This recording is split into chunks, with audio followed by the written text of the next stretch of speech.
And a pleasant good evening, everyone, and welcome to exciting football action coming your way as Jones and Cable Sports presenting, yes indeed, the crosstown rivalry that happens every year at this time. Larkin playing host this year to Elgin. I'm Jeff Myers. We've got Don Prigge alongside for exciting football action as always, Sir John. Glad to be with you again, Jeff, for another crosstown classic, and there are the Larkin Royals taking the field. Larkin coming into this game with a 6-2 overall record, 4-2 in the Upstate 8 Conference, and they're taking on the Elgin Maroons, who are 3-5 overall and with a 2-4 record, but it's so overused, Jeff. We've got to use it again here. You can throw out the records when you got the last game of the year here against these two fierce rivalries.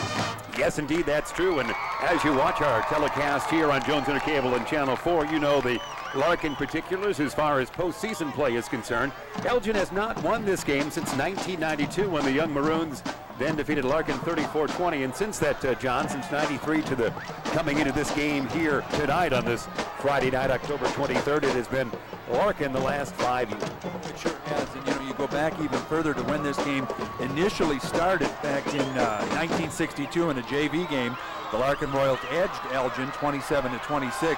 It has been a Larkin series. They lead the series 21-15. Kind of a surprising thing when you think about a long-standing sports program that's been going on in Elgin for decades and decades, and Larkin being a relatively new school, having this much of a command over the Elgin Maroons in football. Indeed, that is amazing to a certain degree with the stats, but Larkin has had that proud tradition in football. They have made the playoffs 93, going into this final game of the year in 98 as well, and they come away with that victory. As you would know by now, they hope to once again have that representation in postseason play. Should be fun though, and last year it was pretty close. It was 21-15. Now the game was not as close as that score would indicate, but in that second half the Maroons came back and made it the respectable 21-15 final. And recent times Larkin has won this game 40-0, and the Royals were winners over Elgin 42-15 a couple of years ago. But this Maroon team has got a good defense. They had an excellent running back. Shalon Walker had a game of 177 yards in week number 8. So they just might be ready to explode as the Maroons are coming off that 9-0 victory over Bartlett. Well, Larkin definitely has a big advantage in this game.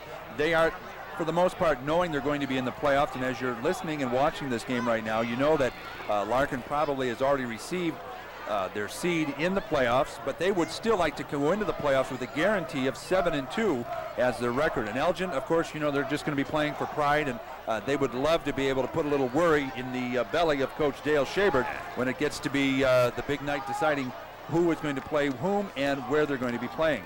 Quite the aerial show it is for Larkin. As you know, Matt Schabert, their quarterback, has thrown 183 times in 8 games so far this year. He's completed 100 passes. He has a great number of receivers. Don Alish has 33 receptions on the year. Trevan Hayes has 19. Turner Pugh has 17. You always see the Royals score in the kick form or in some fashion throughout this 1998 season. They have the opportunity of blowing a game open, especially on opening plays, which gives their team a big psychological advantage. Main reason being, when you come out and want to make your first hit, you don't want to start off with a deficit, and Larkin is always fired up, whether it's the beginning of the game or beginning of the half. And we're going to see the Maroons kick off here. And again, you're watching tape delay telecast here for the Maroons against the Royals. The Royals are the hosting school this year as they alternate that, of course. Mark Capps is back in deep formation along with Trevan Hayes, watch number 33. And on the far side, you've got Stan Yarborough.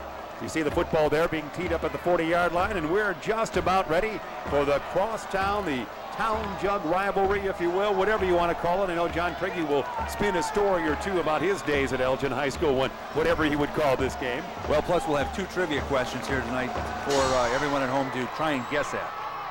Here we go. Here's the return. It is going to be Hayes. Hayes at the 20, 25. He's going to be brought down just shy of the 30-yard line. That's going to be a tackle made by number 22. That's Tony Chan for the Elgin Maroons. And Larkin, with their high-powered aerial attack, will try and give the Maroons some fits. Look for a big home run hitting play here. Right to the line as well here for the Royals, almost catching our cameraman with a wink. 29-yard line, that's where the drive start will begin. Schabert again, if he throws, he'll throw to, look at the receivers on the right side of him, man in motion as well. Schabert's going to toss that way. Hayes has got it behind the line of scrimmage. He'll get just across that line, pick up about 2 yards. That was a little trickery there, John Prickey. Well, it sure was. And again, I'm surprised Larkin didn't go to the air right away and look for Johnny Alish. He's leading his team with 33 receptions for 523 yards and 7 touchdowns. But trying to get it out to Trevan Hayes in the flat there. You know what great foot speed he has. Sets up a second, and they'll call it 9 as we've just begun play here. Tape delay telecast. There's a unique formation for the Royals. Man in motion from far to near side. Shabert will pitch it back to Hayes. Hayes is brought down just across the line. Good defense by the Maroons. Well, count that tackle on number 42, John Spain, and of course number 60, Dan Medrick. I know Kelly Rice, the head coach for the Maroons at the beginning of the year, talked a lot about Dan Medrick and counted on him for a lot of defensive strength when against the run. Medrick was one of the outstanding stars in the Bartlett shutout on October 16th for Elgin. Here we go. Yarbrough's going to be wide out just out of your screen. Far side it will be Turner Pugh. Shabert will look to throw here at 3rd down and 8. He'll drop back and toss it. We would think he does. He looks. He tosses. Pugh can't hang on to it. That was Turner Pugh almost with the catch there. A little bumping going on, but no flag comes down, and Larkin will be forced to punt. And in the decade of the 90s in recent times, that hasn't happened often in the first possession. No, it sure hasn't, and you got to give some credit to Jamil Hinton for the Elgin Maroons, number 25, who played a tough D on the Larkin receiver. So as we see it right now, it looks like Johnny Alish is going to be doing the punting for the Larkin Royals on their first possession. Alish has got 33 receptions, as we told you. He got injured a little bit in the St. Charles game, which was on WJYS Channel 62, you might recall, earlier this year. Here is going to be the snap. You can see that punter. There he is, Alish with the kick. Nice boot. Maroons are going to get that at about the 25-yard line. That's Hinton. He dances left, goes right across the 30, 35, almost the 40-yard line. Nice return by Jamil. Nice return by Jamil for sure. It's probably a 15-yard pickup. Gives the Elgin Maroons ball 1st and 10 at about the 40-yard line of the Elgin Maroons. And good thing about that play, Jeff, is that he made the most out of what he had because he didn't have many blockers on his own team in front of him. There's the offense look for the Maroons. They'll break huddle. They are going to have Shalon Walker and Drew Thomas, the backfield. You see the center there. And now we're going to see Bentley. Bentley, the quarterback. There's Thomas. You can see number 34. Bentley will take the handoff, give it to Walker. Walker straight ahead. He'll fall forward for about 3 yards. Walker's coming off a game that saw him gain 177 yards against the Bartlett Hawks. Jalon Walker, again, one of 9 players that you may have read about in the paper recently, one of 9 players from that outstanding 1995 Pop Warner Steelers team that has 5 players from Elgin and 4 from the Larkin Royals on that. We'll talk about that later. Quite a story, that really is, of course, those great teams. Royals on defense, you see. Bentley, the senior quarterback, looks it over. Again, he's got Thomas behind him. Bentley shouts it out in a 2nd and 8 situation, handed off to Walker. Walker will bounce off a couple of men, fall forward across the 45 to the 46. It is, and it will set up, what about a 3rd and 3. Nice gain by Shalon Walker, again, as Jeff mentioned, coming off a very great game last week against Bartlett when the Maroons defeated the Hawks 9-0.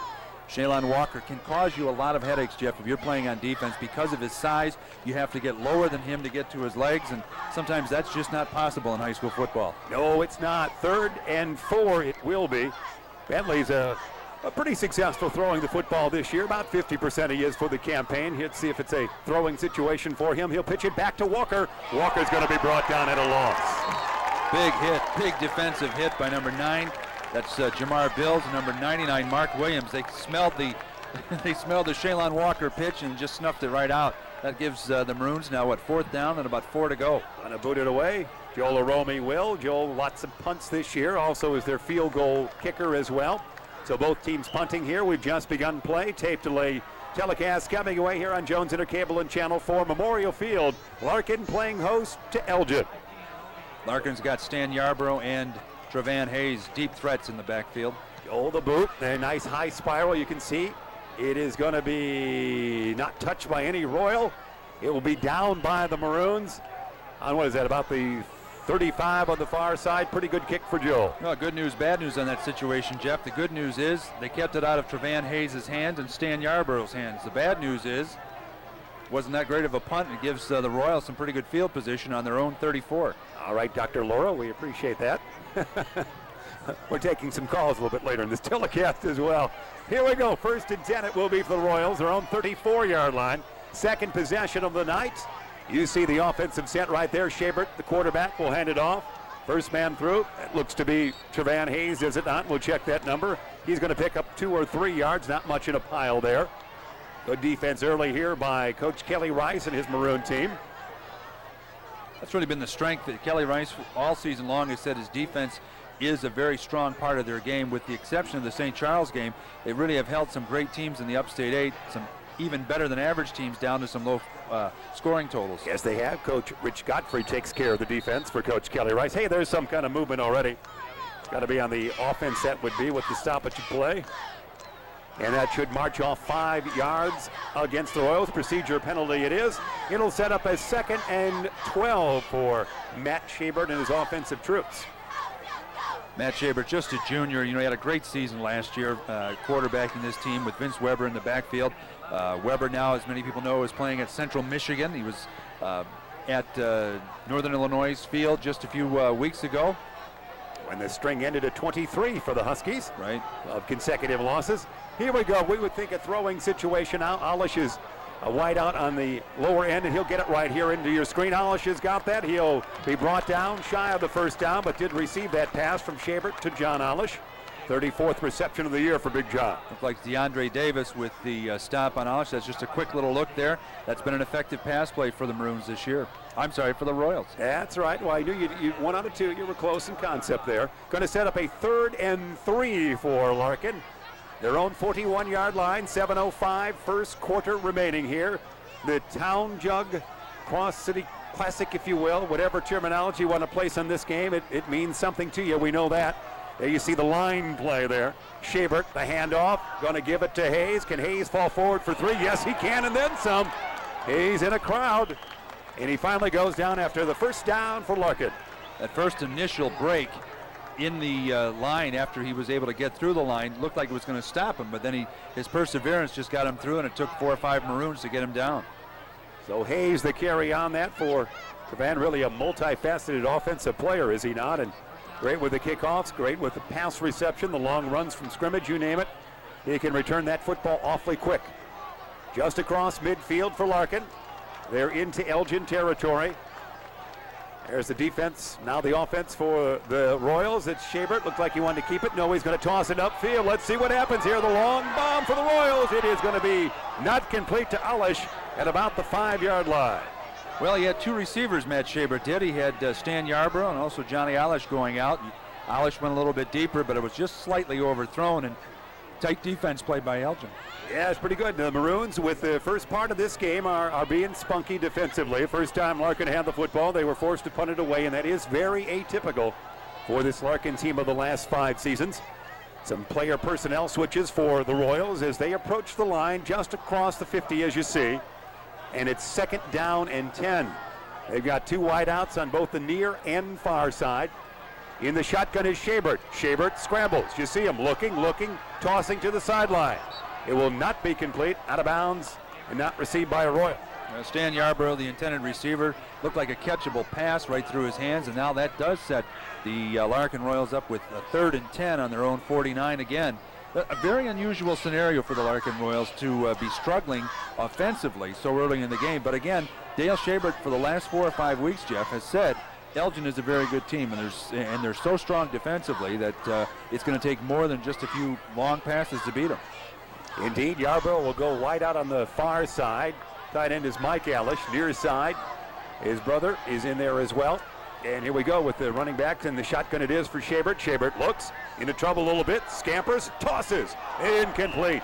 Sets up another 4th down as Shabert could not successfully throw on the run. Boy, and he played it so well, too, because he had some outside pressure coming from the right-hand side of the Larkin line as the pass protection broke. He just stepped up in the pocket and really buried himself in there, gave himself the extra time, but the pass was just too hot. Of course, on radio on WRMN, John Walters does the call for Larkin, but I can't recall the last time I've seen back-to-back punts offensively for the Royals. No, I can't either, and it's John Alish getting a workout here, not even halfway through the first quarter. Alish will boot it away from about his own 45-yard line. Here's the kick. Got a little pressure there. And it's going to be Hinton from his own 6. He veers to the left as you see, across the 10, 15, 20, heads for the sideline, still dancing out of bounds somewhere along those lines there. And big flags around the 15-yard line also thrown just as Hinton was crossing the 15. Boy, give a lot of credit to number 4 for the Elgin Maroons, as he almost came in and blocked that Irish punt. That was Governor Reinders. We've heard his name called a lot this year. Also an important player on the Elgin Maroons. Not a good defense for Governor, and he's played quite a bit from the running back spot as well. That's going to back up Todd Bentley and his offensive mates almost to the shadow of the goal line there for this first down situation for Elgin. Let's see where they finally mark that. John Prigge, you've got that striped shirt. I know you're a referee, if not an auctioneer in the offseason as well. At the 8-yard line, I guess it will be for the Maroons. The problem is I referee hockey, and that's I'm always out of uniform. That's right. Here we go. Almost right on Route 19. That's where the Maroons will start this drive start. Going to hand it off. That looks like Drew Thomas in a pile, maybe a half yard. Yeah, maybe a loss, it looks like as well, Jeff. It could be the Larkin Royal defense rose to the occasion there and stopped Drew Thomas. But you're right. They're pretty close to the Toyota dealership. They're going to have a Camry in their backside in a little bit. Who ordered the Camry? The knock at the door will come. Maroons will try it, second down and 10. We'll give them no gain on that. They'll mark it at the 8. Break huddle. 5:30 remaining here in the first quarter. No score. Tape delay telecast coming away right here. Jones Intercable, Channel 4. Larkin plays host to Elgin. I formation it is for the Maroons. Handed off, going to be little guy Walker at 5'7", 150. How far can he scoot? Oh, pretty darn far. Almost a first down for Shaylon Walker. You know, you hope that Larkin doesn't key on them if you're an Elgin fan, and for an Elgin fan, you really kind of hope that somewhere along the line that Shaylon's going to be able to get a little help as far as the mixture of the plays go. All right, it's going to be third and a long one. Is it Drew Thomas time? Bentley's been known to sneak. He snuck a touchdown in the game on October 16th against the Bartlett Hawks. So let's see what happens here. Third and almost 2. Their own 16-yard line it is for the Maroons. Shot it out they will. Going to hand it off. Walker. Walker's got the first down across the 20. Falls forward to, we'll call it the 22. Interesting. He just almost fell into Jamar Bills and fell down, and Bills didn't really make an attempt at a tackle, but he just knew he was down, and without Bills, I think Walker would have been gone. That's right. Jamar Bills, I met up with his dad at the minority business convention that went on in Hemmons a couple of weeks ago. Is that right? Got a janitorial service in town, Mr. Bill. I didn't know that. On the west side of town. It is going to be I formation, first and 10. Maroons pitch it back. Walker wants to head this way, dance back the other way. Again, he's got that Barry Sanders-esque look to him, if you will, if he can change in a moment's notice and see if he can pick up some yardage where there doesn't appear to be any hole at all. Well, the Larkin Royals were able to snuff that out again. They keyed on Walker, and it also helped the Royals defense when there was no Elgin Maroons blockers in front of them. But Ron Richardson is in the game now. He came in and replaced Jason Hodge. Richardson is a sophomore. He really was a dominant peewee player here years ago, and as a sophomore, he's in there on defensive now, number 32 for the Royals. Bentley shouts it out, hands it off to that whirling dervish there that you saw, and is going to be Drew Thomas with the carry across the 35 to about the 37-yard line for Drew. Drew's got like 270 yards on the season, and sizable carries, yardage every time he carries. Nice job there. Showed a good burst of quickness, did Drew Thomas. I was surprised to see him get through the line so fast and give the Maroons a nice first down here, first and 10 on their own 37. Drew hasn't had all that many carries here in the waning weeks of the season for the Maroons, this being the 9th week of the year. This is also the end of the quarter at school. I hope your grades were all right. Don't ask. Here's going to give it to Walker. Walker's going nowhere this time. Elon was not able to do anything and might have lost well, I think he's going to get him right back to the line of scrimmage and make it 2nd and 10 for the Maroon. Well, Mark Williams for the Larkin Royals all season long, a defensive leader, a very candid speaker. He's been interviewed in the press a couple of times, and he's been very candid about his remarks about his team and his season. Just a few days ago, he said that in their victory over the East Aurora Tomcats, he says we didn't play very well, and we have to play better if we want to beat Elgin. So he's a very candid speaker and very dominating senior lineman. Bentley, pitch it back, Walker. Walker's running right. Walker is going to pick up some yards and falls over to just about the 40-yard line. Before he's brought down, it'll set up about a 3rd and 5. You know, you got to give a lot of credit to on that tackle was Johnny Olish. Johnny peeled off the Elgin Maroon defender and stayed with Walker and made that tackle. If not, with Walker's quickness, he could have turned the corner there, Jeff. Indeed. Again, you know the outcome of this game as you watch it here on tape delay on Jones Intercable, but for Maroon fans, they can be proud of hanging on to the football and keeping the football out of the offensive hands of Larkin. That's very important when you try to beat the Royals. Absolutely. It's going to set up a 3rd and 7. Bentley's going to roll, and look, you see him trying to run for his life there, running against the grain as he does as well as anyone. He's going to fall short of that first down as he's knocked out there about the 44-yard line. Took a big hit along his friendly sidelines there. He did get a gain out of that, but that was a big hit. Now you're looking at a punting situation for the Elgin Maroons, it looks like, and Stan Yarborough and Trevan Hayes are going to drop back to receive that punt. There's no score, 1:40 and a clock running here at Memorial Field. The Crosstown Classic, Larkin hosts the Elgin Maroons. Rome's going to try to boot it away from about his own 33-yard line when he finally puts a toe into it. There you see Joel. Joel kicks it away. There's that punt into the lights here at Memorial Field. Out of bounds, it will go on the far side. Hey, don't go away because we've got John Prigge trivia questions coming away. You know you're always making the mind. If you think we're lounging at home and don't have to work tonight, you're going to make us work. Is that right? I'd like to think so, especially every time this game repeats. Now, the only thing we caution our listeners and our viewers as they're listening to this game on the first night on Tuesday, no fair writing the answers down and then betting somebody on the replay. Unless you're that scene from Groundhog Day where Bill Murray knew the answers because he had seen it 32 times or lived the day. But even if you do that, just look smug about it. That's right. 1st and 10 it is for the Royals. 3rd time they've had the football. How about giving it to Trevan Hayes? There he goes. Look for the breakaway speed for Hayes. Hayes is going to be knocked out of bounds across midfield at about the 42-yard line. There's a chance for that speed to do some damage against the Elgin Maroons, and that's just what Trevan did. It was an outstanding play to get that much yardage, and again, Larkin can strike hard and fast with this offense now. Now this is probably going to be a passing situation right now for young Matt Schaber as you see him go into the huddle after getting the play from his father, head coach Dale. So look for a pass on this play. That's how he prints up his cards. Head coach Dale, if I can say that. Here we go. Let's see how they do it. Yarborough's on the near side, just out of your television screen at home. And it's going to be Schaber, the fake. Give it back to Trevan. Hayes is going left, dancing around, still on his feet. Hayes is going to be finally brought down, maybe at the 20-yard line. 2 consecutive great runs by Hayes. So much for my pass call right there. But again, you know, Trevan Hayes is just a flashy runner. Once you give him a little bit of a scene of daylight, he can be gone and he can hurt you. If he gets into your linebacking and your secondary, then you're really at a deficit if you're a defender. 1:01 remain in the first quarter. A snappily played first quarter it is. Not too much aerial time for Schaber. 2 long runs here by Hayes has been the best offensive explosion, if we could say that, by the Royals. Yarborough on the near side. You can see number 4 as we pan back just a little bit. There's Schaber, the handoff. Hayes, how about 3 in a row? This time he gets a little. Boy, rough tackling on the Elgin Maroons, and that's really what's given Hayes the extra yardage he picked up on this play. Of course, Drew Thomas was the one who made the tackle for the Elgin Maroons on this particular play, but that sets up a big scoring threat for the Larkin Royals, as now they're ready to knock on the door at the ball on the 13, and again sucking down, and the quarter just winding down with 20 seconds and the clock running. Hayes has accounted for 60 yards and 3 carries on this drive because it started at their own 27. Right. So he's done a nice job with that, and let's see if we get this play off here in this first stanza with 9 seconds on the timepiece. Schaber, the quick pitch out here, Yarborough, a great move, will fall to the 5. Well, he was able to make a move and froze DeAndre Davis, number 11 for the Elgin Maroons, and then Governor Reinders comes in with the tackle. They've got a long walk to make it down to the end of the field here with 1 second left, and now call it the end of the first quarter. That's what it is. So we're going to switch sides here. Going to keep it right here as we talk with you on this tape-delayed telecast here on Jones Intercable.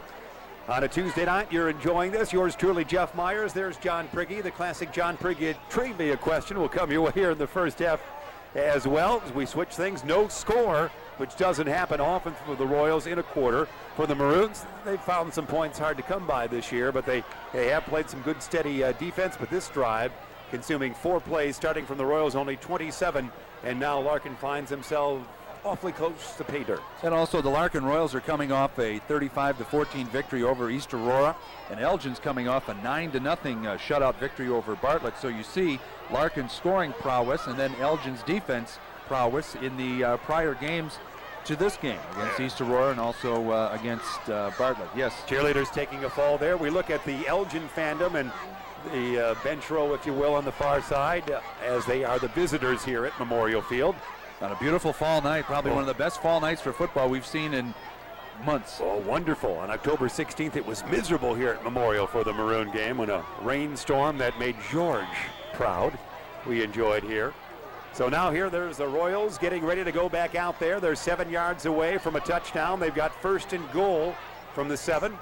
A fresh 12 minutes on the scoreboard at Memorial Field. They'll run away from us here into the far end zone area for the Memorial Field. This will be a big stop for the Elgin Maroons, and then conversely, it'll be a big score for Larkin to get on track right early in the second quarter. All right, George, let's call the play here. I say you go with Hayes on a pitch out to the right. I think that's there's a lot of yardage over there, and I think Hayes has got an opportunity to use his speed. So, all right, fair enough. Shall we see? We will find out. We're trying to zoom in on the football, make sure the referee sees it there. Our Jones Inter cable cameras. There's Schabert.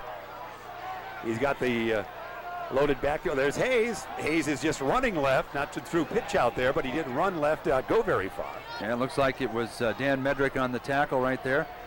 Somebody should send a message down to Coach Schabert to throw a pitch out to the right. That's right. For Trevan Hayes, but Dale Schabert giving the play to his son Matt. And Matt, again, just an outstanding junior quarterback, and should be challenging, I think, this year for all conference, if not this year, for sure next year. Oh, certainly. Certainly Alish is going to be, once again, well, Alish was your pick to be all everything. I think he'll be Athlete of the Year at Larkin this year. There's Schabert. He's going to throw, I think, Alish's way. Oh, almost intercepted there. Did you see that? Did you see that? Almost looked like the 6'11 train going by. That was almost a Maroon with the interception, was it not? Well, it looked like number, was it 31 for the Elgin Maroons, if I'm not mistaken? I didn't see that. It was such a... Either that or Jamil Hinton. Hinton 25. Governor Reinders was in the area, but that was nice D by the Maroons.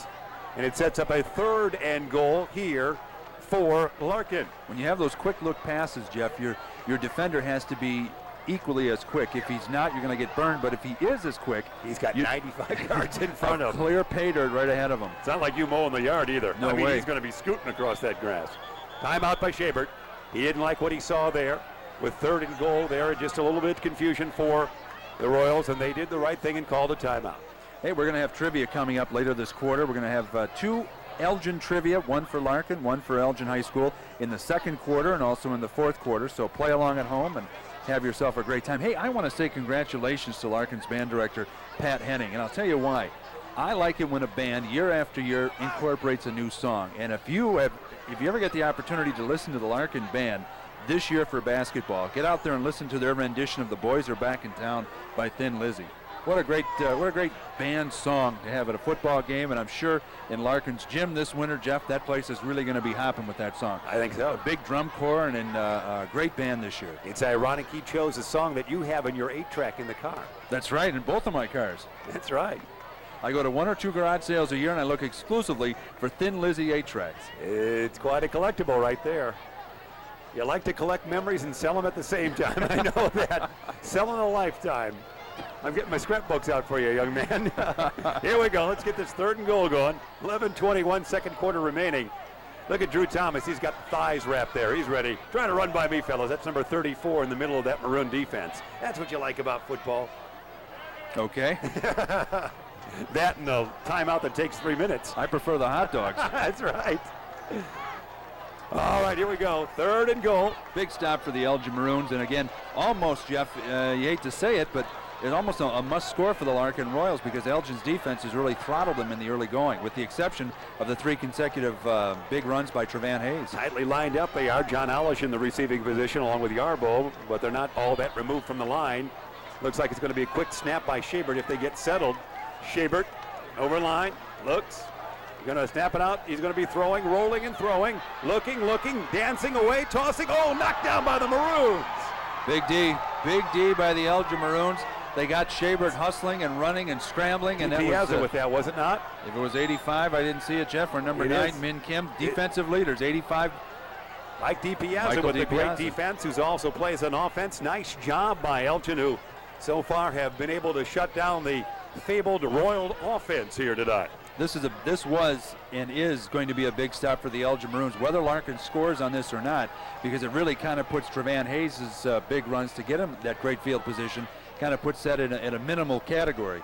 Yes, it does. So here we go. This will be the 8th play of this drive. Oh, they're actually going to go for the conventional 3. They will try to kick it. Alish is the field goal kicker. It will be a 25-yarder. It is going to be good. So we'll label that. Is it not at 25? As I look at that 25-yard field goal by John Alish, with 11:11 remaining here in this second stanza. Good story with John Alish. Besides being an all-around good athlete at Larkin High School, he hasn't really kicked that much. I think just a few weeks ago, Coach Shabert said, line him up, and we need you to kick. The Larkin's other kicker left the team, and Johnny Alish had to come in and line him up and boot him through, and he did a great job on that kick. He is versatile and has done them all. So here we go. This will give us a chance to see Shalon Walker and the troops. Now Jimmy Roby, another fine running back for the Maroons, has had a bad, I believe, an ankle in recent times, has not seen all that much action. We'll see if he's back in return position. I think it's going to be Jameel Hinton who has done that duty for Roby, who's had some trouble coming back. And Alish will boot it away, will he not? Right, and Shalon Walker's also deep for the Elgin Maroons. We'll see what happens. Hinton has returned a few this year. Certainly know the ability of Walker. 3-0, that is, as in an 8-play drive that began at their own 27-yard line, culminating with a 25-yard field goal by Alish with 11:11 remaining in the second quarter. That is the first score of the night in the Town Jug Classic. There we go. Let's watch this. I think the field has held up pretty well, although if you watch on TV at home, looks like that mid portion looks like I-90. It looks like it's kind of worn out there a little bit. And here's the boot. The boot is coming your way. Hinton behind a wall. Head to the right. He's going to fall forward. Get across the 25. Fall down, about the 30-yard line there on the far side. Stan Yarbrough with that game-saving trip up. Without that, Hinton would have been gone because he had all of his wheels going on that play. Hey, you ready for trivia, Jeff Myers? Yeah, let's hear it. Got trivia. All right, here's the first trivia question here we're going to get ready to come up with. We want to whet the appetite.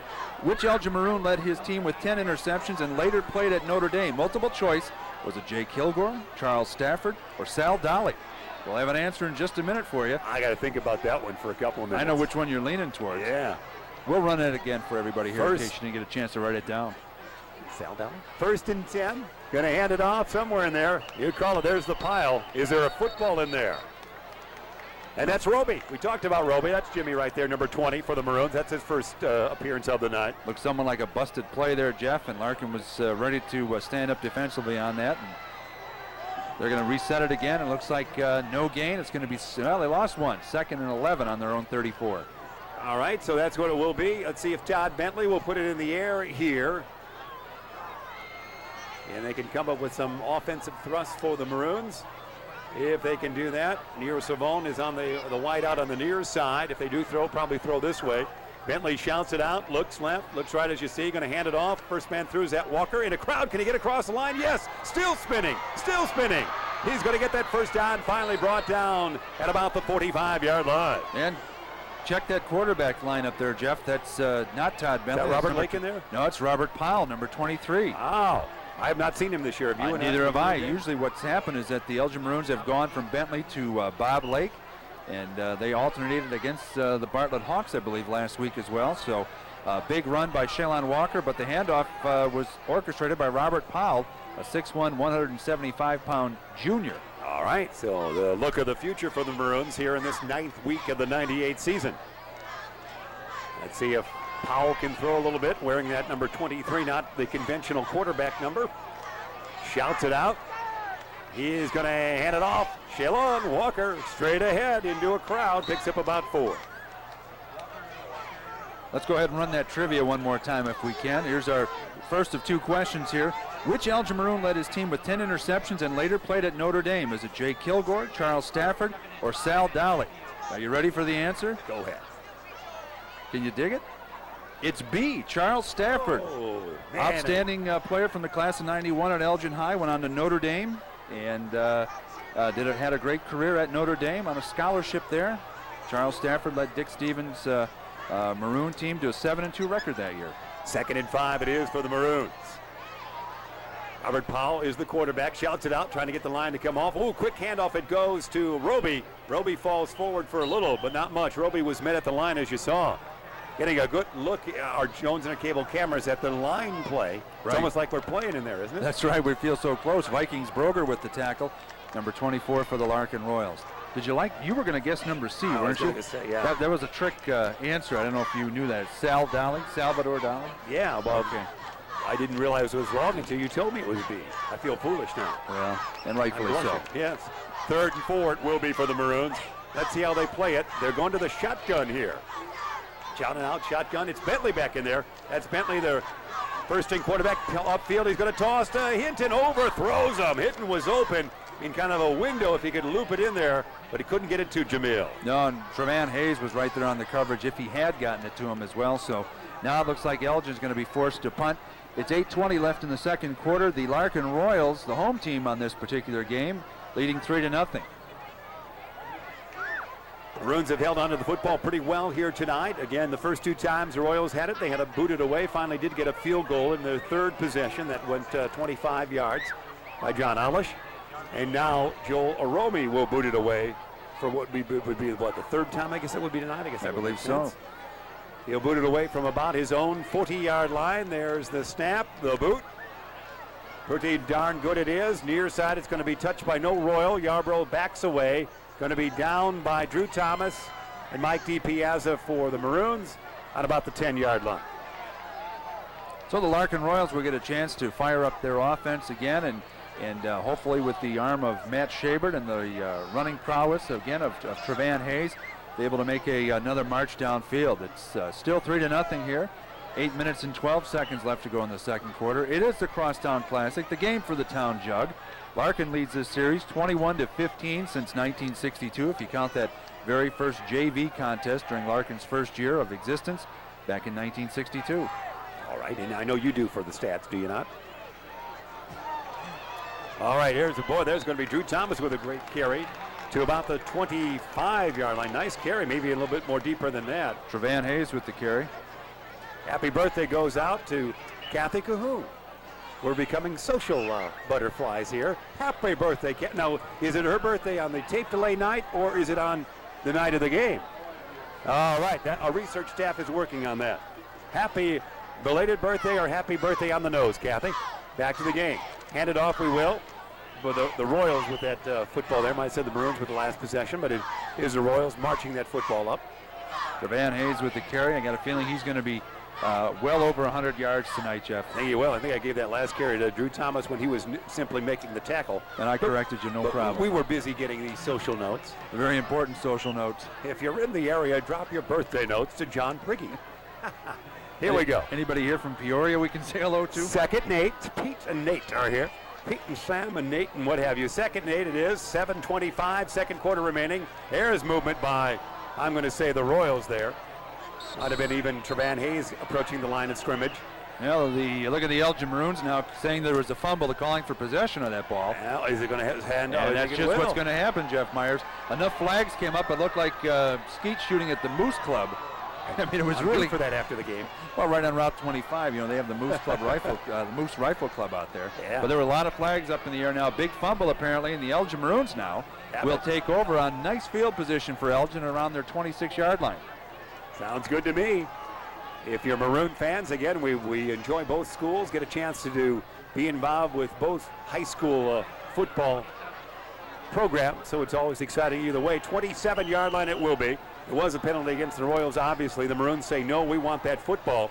So from the 27 of Larkin, that's where Elgin will take over. Bentley back in at QB, wearing that number 12.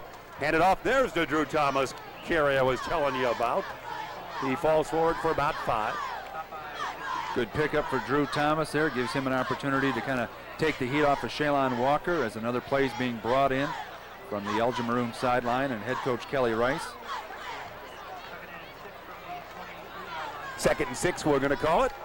7 minutes right on the nose here, remaining in this first half. Larkin leading 3-0 here in this contest. Min Kim will be a wide out here on the near side as you look at it, wearing number 9, the bottom of your screen at home. Handed off, no, the fake. Bentley still got it. Bentley tossed it, man. Should be open somewhere. It is Hinton. They catch it, no, make that DiPiazza the catch, and he is just shy of the field of the goal line, we should say. I saw that play developing all along, and I looked and I said, if Bentley can get the ball to DiPiazza, they've got to score, or they're going to knock right on the door of the goal line, and that's just what happened. Give a lot of credit to both Bentley and DiPiazza. Bentley making a nice pass, and DiPiazza being there at the right time and bringing it in. Yeah, and DiPiazza this year, 10 catches, I think, for like 30 yards a catch, for heaven's sakes. Well, he's had a tough time getting going after he catches the ball, but the Elgin Maroons are just knocking on the door right now. First and goal, 1 yard line. Bentley the QB. Did he sneak it? Todd Bentley did, and there's a touchdown for the Maroons. Bentley, unless you tell me differently, John, Priggy sneaks it over. Big sneak for Bentley to give the Maroons a 6-3 lead right now with a point after attempt coming up right now. Bentley walked right in. I mean, I don't think I saw him go down until after he was 2 or 3 feet into the end zone. So the Elgin Maroons have struck offensively against the Larkin Royals. It's 6-3 now, and again, 6:22 left in the first half. That took 3 plays, 27 yards after the fumble. Thomas the carry, DiPiazza the long reception of 21 yards, then the quarterback sneak by Bentley. He scored the last 2 touchdowns that the Maroons have scored this season. Joe Larome with the extra point. It is going to be good. It is, so it makes it 7-3 Elgin, leading Larkin with 6:22 remaining in the second quarter. Looks like we got a game here at Memorial Field on this beautiful October 23rd evening here as you're watching this on Jones Inter Cable. Tape delay broadcast here, and we're always happy to bring this Crosstown Classic to you. Do you remember the game last year, Jeff? At the end of the game, what happened? Yeah. The big fireworks from Money Magazine. Money Magazine said so long. That sure was. It was a great thing. I still am not hearing properly from that big fireworks display. Someone says it was a fireworks display from '63 that you haven't been able to hear since That's then. right. And I mean 1963. I played Tom Cruise in that movie. All right. No time references, please. So 7-3 is the count. This is heady territory for the Maroons. Again, they haven't knocked off Larkin since 1992. They trail in the series 21-15 in total games. So the Maroons are hopping happy right now, aren't they? Well, they sure are. And the name of the game for the Elgin Maroons is to play with little composure and feel good about your defense being on the field right now. It was the great Elgin defense that caused that fumble that led to that score, and now that they're kicking off, the Elgin sideline has got to feel very confident about who's going to be handling the defensive alignment for their team. And if you're Larkin, you got to look to make some big strikes. They have not really gone to the air that much, but they know Trevan Hayes can run like a devil. Here's the boot. Let's see how it is. It's going to be, a great kick indeed. That's going to be on the bounce about 75, 80 yards, for heaven's sake. Just going to say the kicking game for Elgin has been strong almost all season long. And again, the good news, bad news, you got to keep the ball out of the hands of Trevan Hayes and Stan Yarbrough. So it'll be 1st and 10 for Larkin. They'll start from their own 20-yard line. We spoke too soon. We got an offside on the Elgin Maroons. And, oh, man. Aromi's got to be a little on the hot side, and I think he is. Joel, number 13 for the Elgin Maroons. He's got to be on the hot side, but if he's got the confidence I think he has, Jeff, he'll say, fine, I'll put it on the blacktop behind the goalpost here at Memorial. He's going to have to kick from his own 35-yard line. Do we have another birthday coming our way here in our reception? I'll get back to you. All right.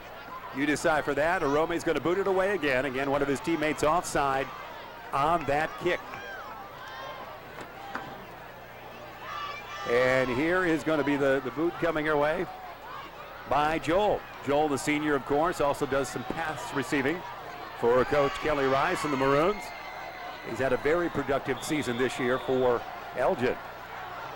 Here's the boot on that little trickery there. Line shot, this one is. Hayes will touch it, but can he field it? It's in the end zone. He'll just down it right there. He should pick it up there, but he'll down it there or let it go, if you will, and it will come out to the 20 once again for Larkin. So you get the same results from the first kick, even though it was called back. No return. You kept the ball out of Trevan Hayes' hands, only temporarily, though, Jeff. I got a feeling that you're going to look for some big runs from this very elusive running back for the Larkin Royals. Again, he's 5'11", 180, and he's just a junior. Just a junior indeed. 1st and 10 it is for the Royals. Let's see how they'll set up here. Yarbrough is on the white out on the near side. And here's the toss by Shabert. Shabert's going to get it to Hayes. Hayes will be knocked out of bounds at about the 29-yard line. Governor Reinders with the knockout on that. Nice gain for Hayes and for Matt Shabert. And that sets up a second down play for the Larkin Royals. Yeah, second one it would be for Larkin with 6:08 remaining here in this first half. The Maroons on top 7-3 here in this final game of the regular season coming our way. And that's what we have indeed for us here on this second and one. Shabert's going to hand it off to Hayes. Hayes will get across the 30 and get that first down for the Royals. At the 32-yard, it looked like Trevan Hayes will end up at. Again, Larkin entering this contest, 6-2 on the season. They were unable to best St. Charles in the game you might have caught on Jones Intercable.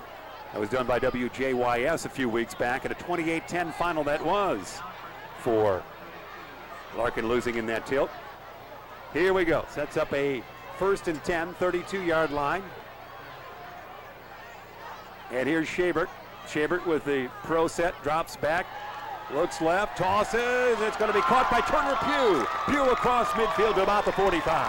What a great pass that was to hit Pugh on the fly. And if Pugh had caught that and was able to make a little bit of a turn, he would have been home free as well. Turner Pugh is a guy that we've not heard much of in this particular game. Another junior, 6'2", 175 pounds. A good gain for the Royals. That's his 18th reception on the season for Turner. They really do have a wonderful receiving core out there, no question about that. As they're across midfield for the second time in this contest, John Olish has kicked a field goal of 25 yards on the night for the Royals. Shabert, man in motion. Oh, there's some movement in the line there. We saw Mike Olish jump the tight end, John Prigge. Well, we sure did. Mike Olish, number 26. He's another junior, 6'2", 185, younger brother of John Olish. And that's going to cause the Royals to reset now and be faced with a 1st and 15. Nice crowd on hand for Royals fans. They're out here in great numbers. They're playing host to this game here on this Friday night. On the far side, the Maroon fandom was not huge in numbers, but it's filled in quite a bit. Always awkward for either Elgin or Larkin to be on the east side of Memorial Field in the stands there, since this is basically the home field for either squad, if you will. There's Shabert. Shabert in a 1st and 15 situation. Drops back, looks, got a man on his tail. He'll dip it off to Hayes here. Hayes in the flat will get across midfield to about the 45. Big hit by number 64. That's Eddie Benford for the Elgin Maroons. And a nice gain again for the Larkin Royals as Shabert was able to elude an Elgin defender. And now Matt is going to take a look at Dad Dale and look for the play to be called in, and there you go, setting him into the huddle again to call a play as the Larkin Royals now are 2nd and 5 with about 5:05 left to go in the first half. Just across that line, it's that 50-yard line, we should say. They're indeed just 5 yards shy of that first down. Shabert right there. Shabert handed off. Hayes. Hayes is not going to get that first down. Oh, there's a flag, though. That might be a face mask or a blocking violation of some sort there. Pretty deliberate throw by the official there. It's going to be a hold. One of the offensive linemen just wrapped around, as you did in your wrestling days at Elgin High, just bear hugged that man, huh? We never got penalized for that, though. That's what you did after the bear hug. Your senior numerals that way, yeah, that's right. All right, that'll set up what would be, let's see where they mark this down. Maroons will take that penalty, will they not? Seems to be some kind of discussion going on. Let's mark it down somewhere, the men in the striped shirt will, with 4:52 remaining here in the first half. That's definitely a hold against the Larkin Royals, and will force the Royals now into probably another passing situation here for the game, again with 4:52 left in the second quarter.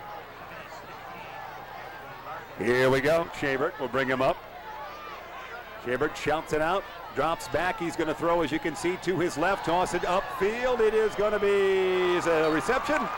Is it good? Yes, it's caught on the far side by Turner Pugh. What a great reception for Turner Pugh, number 11 for the Elgin Maroons, DeAndre Davis. You had to have a perfectly thrown ball, and there's still even no way you could have defended against that. A big gain for the Larkin Royals now, and a great throw by Matt Shabert. Indeed it was. Great timing pattern there. Pugh with the great speed running for that far area there, right around the 20, ends up on the 24-yard line. 1st and 10, Larkin. 7-3 is the count. Elgin on top of Larkin right now. It's been a field goal by John Alish of 25 yards. It's been a quarterback sneak by Todd Bentley of 1 yard. That's been the scoring with the extra point by Elgin. Hayes the carry. Hayes not much. No, definitely not, but a big stop. 64, Eddie Benford again. Hayes getting a lot of work. Trevan Hayes getting a lot of work on the offensive side, and also back to receive punts and kickoffs. He's not getting a lot of action in that regard, but he is getting a lot of work here tonight and will probably be over 100 yards before the game is over with. Jarvis Bodie is checking in for the Royals, wearing number 44. They break the huddle, seeing a 2nd and 7 from the 20-yard line of Elgin. They got a couple wideouts, Yarborough and Pugh on the near side. Split back. Shabert's probably going to throw towards, well, opposite way. He's going to go into flat to Mike Alish, and he's going to lose some yardage. He's going to lose some yardage in a big gang tackle situation there for the Elgin Maroons, and that puts Michael Alish down on the sidelines. And you know, the thing about with Matt Shabert, he's always able to keep cool and calm. And Cameron Carrington, number 32, has been threatening on the last 2 pass plays. He's really been getting into his face and causing Matt to at least hurry or think about hurrying the pass. Carrington, one of those 9 Steelers you made mention of in the first part of the telecast. Elgin Steelers of 95. Right, 5 for the Maroons and 4 for the Larkin Royals. Big play right here, John Prigge. 3rd and 8, 21-yard line. That's where the Royals are at. Shotgun formation, Shabert, you see. Shabert looking, still looking, tossing. It is going to be, is it caught, Yarborough? Yes. What a catch. You're darn right, what a catch. I don't know, we'd love to have the benefit of video replay on that. That looked like it bounced at least twice. But they're going to credit the reception there. What a great pass, what a great clutch pass. And you take a look at the other side of the field there against, for the Elgin Maroons, and a couple of coaches for the Maroons are really kind of shaking their heads. Yeah, no, I didn't see that the way our camera looked at it. It was just out of that image, if you will, but it sets up a 1st and goal, 6-yard line. So that would have been a 14-yard reception by Stan Yarborough.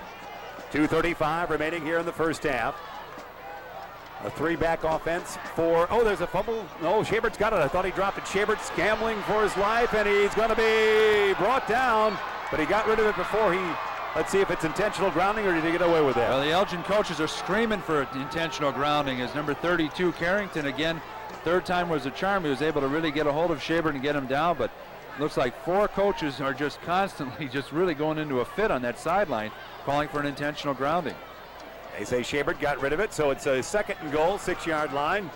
Turner Pugh running out of the your television set. Shabert looking to the offense.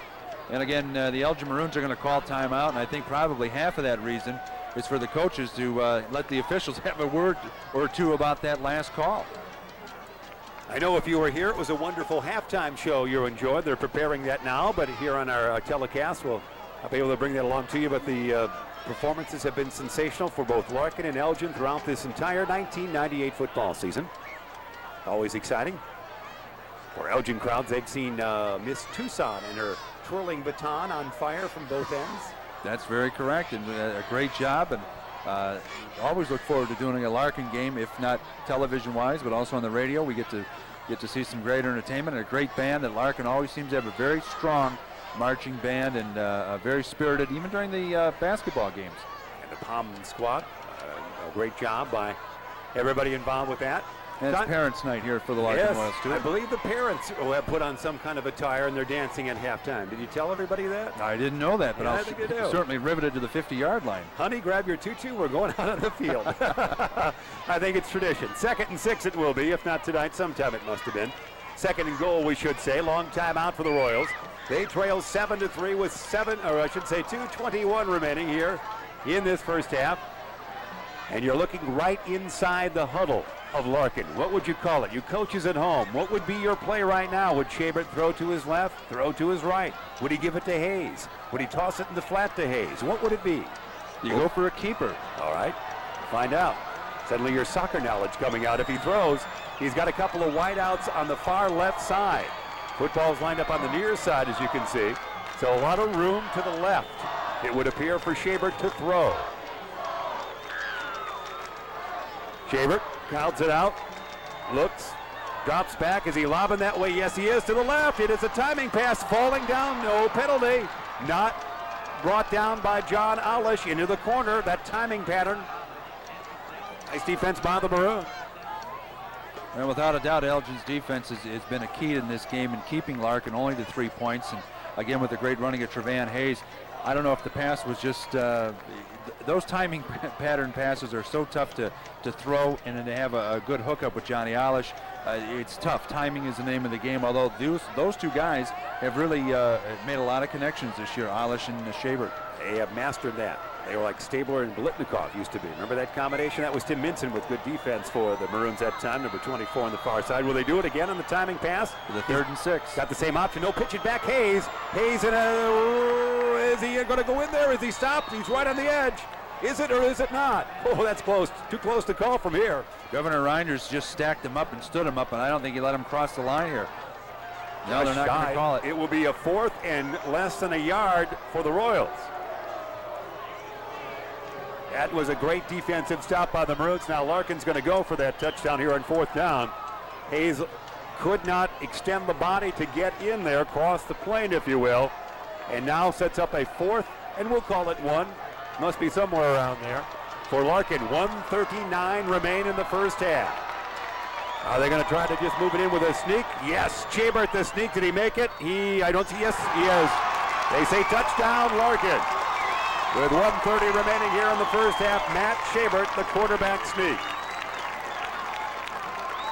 Well, when you walk all the way down like they did here and capitalize on good long passes and a good variety of offensive plays, the quarterback sneak, when you get on the one, that's almost a given, but you don't see a lot of high school teams doing that a lot. You don't see a lot of pro teams doing that a lot, and I wonder if it's because they're worried about the quarterback getting hurt. I think to a certain degree, although we've seen 2 sneaks besides yourself getting in the press row here tonight from the quarterbacks. Going to kick it up. Alish will. You see Shabert holding. He's wearing number 16. That's John on the left of your television set. And what do we got here? Do we have movement there, John Prigge? Well, we've got a penalty here. It's probably going to be against the Royals and force John Alish. No, it's against the Elgin Maroons, offsides. Oh my. Sometimes you think about going for the 2 here when you get this close after the penalty. And that's a good point. That's an excellent point. You'd kind of think that somewhere along the line that with that backfield of Trevan Hayes and the arsenal that Matt Shabert possesses, you figure they might go for 2, but looks like the conventional one it will be. Don't forget Dallas probably should have went for 1 in recent games against the Bears and went for 2 and failed. Here's the snap. Placement, boot. It is going to be good. Makes it 10-7 Larkin with 90 seconds remaining here in the first half. That drive start was on the 20-yard line for the Royals. It consumed, I actually lost count after a while. I think 11 plays, I'll say, after all the activity going on there. And finally, the quarterback sneak by Shabert going over. And that was the first touchdown of the night here for the Royals. Well, with 1:30 left, it is 10-7. Larkin over Elgin on a beautiful night here in Elgin. October 23rd is the game day. You're watching this after the game, of course. You already know the outcome, but nevertheless, you're getting to see 2 quality programs on the field here. One team for sure, the Larkin Royals, will be making the playoffs, and the announcements will be made by the time you watch this game. And the Elgin Maroons playing certainly for pride, and certainly would like to go out on a very high note for their coach, 3rd-year coach, Kelly Rice. So the Royals will boot it away. You see some of the Maroons out there. They'll be the kick return team here. As we spin up here a little bit, you're going to see the football being placed down in just a couple of seconds. And then I'm starting to get dizzy. I don't know about you, John Prigge. Go find that football for you a moment. I thought we were doing a Hitchcock movie for just a tad. Don't adjust your set at home. We control the vertical. I was looking for Janet Lee. That's right. Look out here. All right, there are the Royals. They magically appear. And we're going to boot it away. Alish will do the honors. That's John, not his brother Mike. Boots it away, 40-yard line. Grounder it is. Far side, who's got it? Touched around, pushed around, kicked around, goes out of bounds. Somebody's toe got on that one for Elgin. He's looking for the big nets and a keeper somewhere along the line here, because that was booted right out. And I think that's kind of what Larkin had in mind. They did not want a big return, or did not want the ball to get into the hands of the big guns for the Elgin Maroons in the backfield. So let's see how Coach Kelly Rice and the Maroons will play this with 1:25 remaining in the first half, trailing only by 3. A very pleasant first half it is for Elgin and their fans. Despite the fact that they're down by 3, they have held this fabled Royal offense down here so far. Bentley looks like he's going to be in a throwing posture from the shotgun. Let's see how they play it. There's the snap. There's a handoff instead to Walker. Walker is going to get not too far. In fact, he's going backwards. Looks like he had a pretty big hole to get through, but couldn't get there fast enough. Tackle is made by number 69 for the Royals. That looks like that. Well, I know that's Sean Wilson. So with 1:05 and the clock continuing to count, let's see in this second down and 10 now, still at the 20, how the Maroons will play this. See if they line up in the shotgun again. One would think that Bentley will do that once again. Same options. He'll have Walker on his left, Drew Thomas on his right. There's some kind of break in the action. Officials are going to call for a timeout. Maybe they're going to talk to the... And Kim has got some equipment problems. That darn strap on the football helmet's giving him trouble again. That's what kept me out of the game. I could not figure out how that snapped on. Well, it snaps on better when the helmet's front-facing with the face guard instead of the behind like you used to wear. I know it. Didn't know if I was coming or going. I thought that was my trickery. Here's Bentley. Bentley gets it, looking, tossing. He's got DiPiazza. There's going to be defensive pass interference, if you will. DiPiazza just shy of the 50 was knocked down. Well, Trevan Hayes guilty of that pass interference. It looks like it was an inadvertent push on the back of DiPiazza, so that's a big gain for the Elgin Maroons and a costly error for the Larkin Royals now, especially with 36 seconds left to go in the half. If the Maroons can get down and score, that would really, besides give them a lead, give them a psychological advantage going into the halftime entertainment. Yes, it would. So let's see how the final 36 seconds will go here. 10-7 the count. Royals, they're going to be switching the football here or what? We're not sure where we haven't brought the football upfield. Boy, here's some confusion. They're not going to mark it at the 50. All right. I'm not sure what that was. John Prigge, you're in the color booth. Tell me what that was all about. I was on the impression whenever there's pass interference, the ball is marked at the site of the foul. I put it at 35 instead, so get that concept, that impression out of your standard play. Here's Bentley. Bentley looking again. He might try to get to DiPiazza if he can find him. He fakes the toss. He's running for his life. He's now tossing again. No, not on the reception there in the crowd. Good containment for the Larkin defenders, not only on the receivers, but also to force Bentley out of that pocket and get him to scramble on the right-hand side and get him to throw. In a crowd it is. Okay, we're going to take a quick timeout. We'll be back to wrap up this first half after this.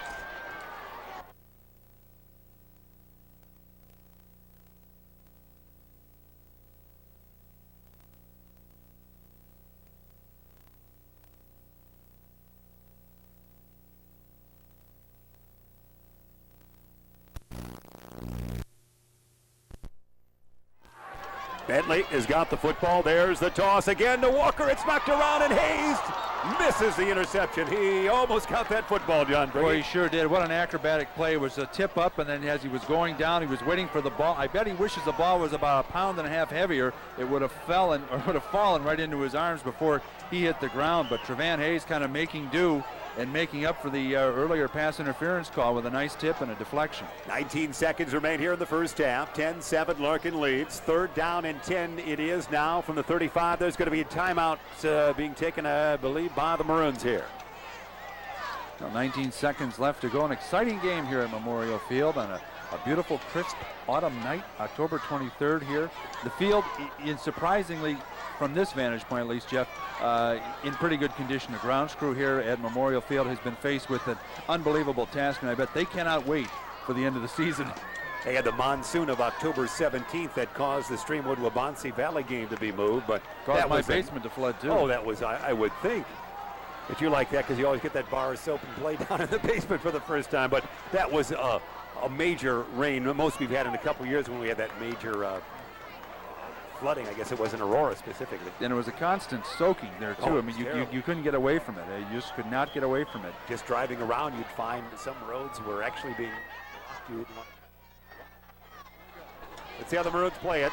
Neil Servone and Jamel Hinton on the near side will be the wideouts. If Bentley throws, he'll probably look to his left and to the near side on your television set at home.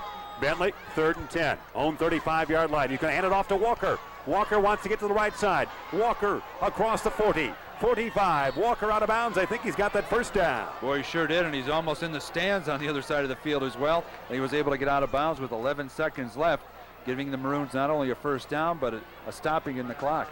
Yeah, that was exciting. Where everybody thought you might be going left, Walker went right. The only problem is there's now just 11 seconds remaining in this half. And for the Maroons to come up with some scoring here, they're going to have to put it into the air right now. Bentley might have an opportunity for 2 long tosses here before the end of the first half. Joel Arome on the other side of the field is probably saying, if you just get it to the 40, I'll take it from here. You can do it. Min Kim's out there in the near side in the wide out. Bentley gets it, looks. He's going to throw, try to find Min Kim, you would think. Here's the toss to Kim. Kim will catch it at his own 38-yard line. Still time left on the clock. It'll stop here at 3 seconds remaining for the chains to be moved up.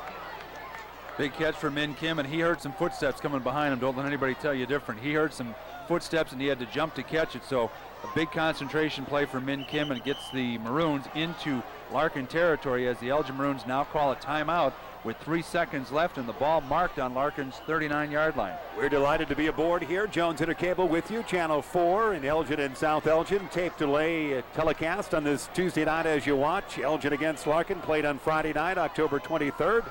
9th week of the season. Boy, football season goes by so quickly, doesn't it? Boy, it sure does, and I've said this all season long. Every time there's a football game, you know, compared to other sports like basketball or volleyball, you have so few games, especially if you're a senior. You got to go guts out on not only every game, but every play.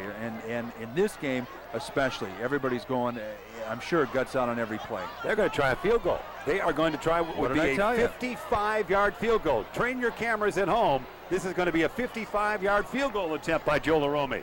Let's see if this comes about here. And I got news for you. If there's anybody on this field, both in maroon and cream and Larkin royal blue, that can make it, it's Joel Arome. Actually, it would be more 57. It's almost nestled at the 40. 7 yards back from that. Add 10 yards to the goalpost in the end zone. We have another Tom Dempsey here. You're going to try it. Oh, this is a big boy. This place will go nuts if this goes in. Get this tape ready, kids, in the truck. If this goes, we're sending this to ESPN. I like this call by Kelly Rice. I really do. 57-yard field goal. Let's see how close Joel Arome will come. I'll dance on my head if he comes up with this one. This would be incredible. The snap, the placement, it's going to be too low. It is too low and far short. But as you said, they gave it a try, and it would have been an outstanding moment for Joel if he had done that. Not only that, but the snap was kind of mishandled a little bit, and that always can cause a kicker to kind of think twice about what they're doing, and you really have to have your concentration on a mishandled snap. And tough break for Arome. I know he would have loved to have gotten it, but we still have an exciting game here at Memorial Field as it's halftime, 10-7, Larkin over Elgin. All the scoring took place in the second quarter. It was a 25-yard field goal. John Olish with 11:11 remaining in that second quarter. Then it was a quarterback sneak by Todd Bentley with 6:22 remaining in the second stanza. And then finally Shabert the 1-yard sneak with just with 90 seconds remaining in that first half. And that's where we stand here at halftime. Here at the Town Jug Classic, it's going to be Larkin 10 and Elgin 7. We'll take a timeout and bring you the second half right after this.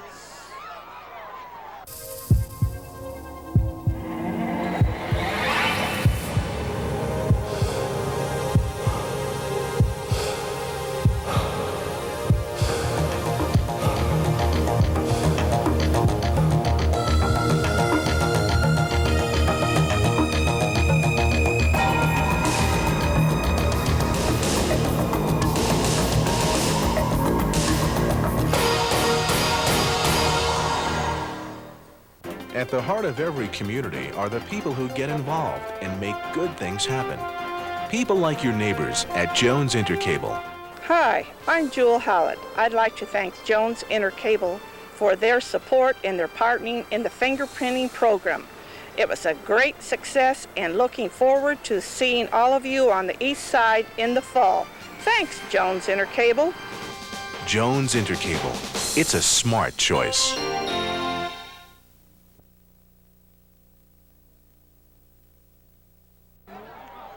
Back once again, we are here as we begin, or will begin shortly, second half play. You see the Elgin Maroons, pretty good first half performance for Kelly Rice and his team. They trail Larkin by only 3, 10-7. We saw an interesting thing here as we begin the third quarter. We retossed the coin. I don't know how many times I've seen that in a game, John Prigge. Very rare to have happen at the beginning of a half, and the reason for that is the game ended on Joel Arome's missed field goal. So Again, it was another coin toss, and the Elgin Maroons will receive. Some statistics from the first half. Mr. Myers, are you ready? Yes, sir. Matt Schabert, 9 for 17 for 160 yards for the Larkin Royals. Trevan Hayes, I said earlier, he's on his way to a 100-yard game. He's got that and 5 to boot on 12 carries. 12 carries, 105 yards. Shaylon Walker, the same amount of carries and about half the yardage, 49 yards for the little scamper man, as he's been known to do up and down the field for the Elgin Maroons. So again, it's 10-7 here. The Larkin Royals with a 3-point lead, and Elgin looking to receive the kickoff to start the second half. Yes, indeed. So we're ready. You see the Royals loosening up a little bit. Now you see the Maroons once again. And again, Elgin upset-minded here, especially in the first half, although we've seen Larkin turn it on point-wise. And again, you know the outcome by the time you're watching this telecast here on Jones Intercable. But the Royals often pour some points on. The Bartlett game I saw here on a Saturday afternoon, the Hawks were real tough for the first quarter, plus, if you will, and then the Royals rolled to their 40-plus points. And even in that East Aurora game that Coach Schabert didn't care much for, Larkin scores 34 points. That's right, and then you look at Elgin in their prior game to this one. It was that shutout, 9-0 over the Bartlett Hawks, and so the defense for the Elgin Maroons rising to the occasion, I think, in this game. To hold a powerful Larkin team to only 10 points in the first half says a lot for the way the defense has been playing. Mike Collins is going to boot it away right now. There you see it, kind of a low kick it is by one of the upmen. That's going to be returned. That's Carrington, is it not? Number 32 with that carry. Cameron Carrington, number 32. Again, Jeff, we talked earlier in the broadcast that Carrington is one of 9 Elgin and Larkin football players playing in this game tonight that were on that great Elgin Steelers Pop Warner National Championship team from 1995. The Elgin Maroons, besides Carrington on that team, were Tim Minson, Shaylon Walker, Mike Boaz, Rudy Vargas. And for the Larkin Royals, it was Stan Yarborough, Lars Anderson, Kyle Herman, and Matt Schabert, the quarterback for the Royals. Quite a team indeed it was. And then the Steelers the next year also won the national championship representing Elgin. I formation it is. There's Drew Thomas, the first back. There's Walker, the second man. Walker gets across that line of scrimmage. He'll get across the 40, pick up about 3+ yards. Ron Richardson in on the tackle for the Larkin Royals. Richardson also a dominating player for the Elgin Steelers. In that team. In 96. Yeah, that 96 team, sure. They had a wonderful time in Florida, those teams did, and there's some talk that some of this year's squads at that same level, the Jaguars, will end up down at that level as well in the championship play. There's quarterback Bentley. We see Drew Thomas, the pitch back to Walker, we should say. Walker's going to get that first down and then some. Walker still on his feet. Walker still going, still looking, still zigging and zagging. Finally is brought down. Great run by Shaylon Walker, but there's flags on the field. Oh, that's going to bring it back. It probably will bring it back and negate that run. It looks like it's going to be called on the Elgin Maroons, which would be a costly penalty for the Maroons trying to get into there. It is a hold against the Maroons, so a tough setback for a great run by Shaylon Walker. Just about where I choked up there. The flag is the 42-yard line, so that'll bring it back. That's got to be disappointing. It sure is. It's a costly error for the Elgin Maroons to start off with, and this could be a big turning point for the Larkin Royals as well, to stay on defense, and it gets them to dodge a big bullet, or in this case, a Shaylon Walker bullet. We've just begun third quarter play. Yours truly, Jeff Myers, along with John Prigge and the rest of our Jones Intercable crew here on a beautiful day, but somewhat chilly night it has been right here at Memorial Field. It is going to be second, and they'll say about, they say 16, and it ends up now on the 33-yard line, their own. I formation it is for Elgin. Give it to Walker again. Can he do it this time? No. He met a brick, if you will, and then some. Boy, he sure did. That looked like it was going to be, is that number 65 for the Larkin Royals? I believe it is. That's Dan Perez with a big stick right there. That was a brick wall. Yes, indeed. That was him right there. Hey, don't forget, fourth quarter, we've got the second of our 2 Elgin trivia. This one is questions. This is going to be a Larkin trivia question for the fourth quarter. We'll bring that to you in somewhere about midpoint or early point of the fourth quarter. Much talked about, much in demand. The John Prigge trivia is, of course, Jameel Heaton wide out near side. Some movement on the line there by the Maroons as they get ready for this play. High formation, you see Drew Thomas as he gets down in that stance. Dropping back Bentley, he wants to throw. He looks, he tosses over the line, wide open. It is taken by DiPiazza, who stumbles down Is he going to be just shy of the first down? He didn't have his footing, did he, John? No, he sure didn't, and I think he was starting to trip and stumble before he got the ball, or at least a split second afterwards. It's one of those situations where you know you're going to fall, you're able to right yourself, but don't ask your body to do anything else after that because you can't do it. You're lucky to be on your 2 feet for as long as you are. And to be in the supermarket every Tuesday. That's what I heard. Talking about. Dee Piazza is a second cousin to cameraman John Bortson of our squad here tonight. Is that right? Yes, and proud of it, both are. I've said it for years. Elgin is the biggest small town I've ever been in. Fourth and 3 it will be. They'll boot it away. Oromi's going to kick it away from his own 35-yard line. There's the boot, straight up in the air. Man, that will bring some rain here on a chilly night.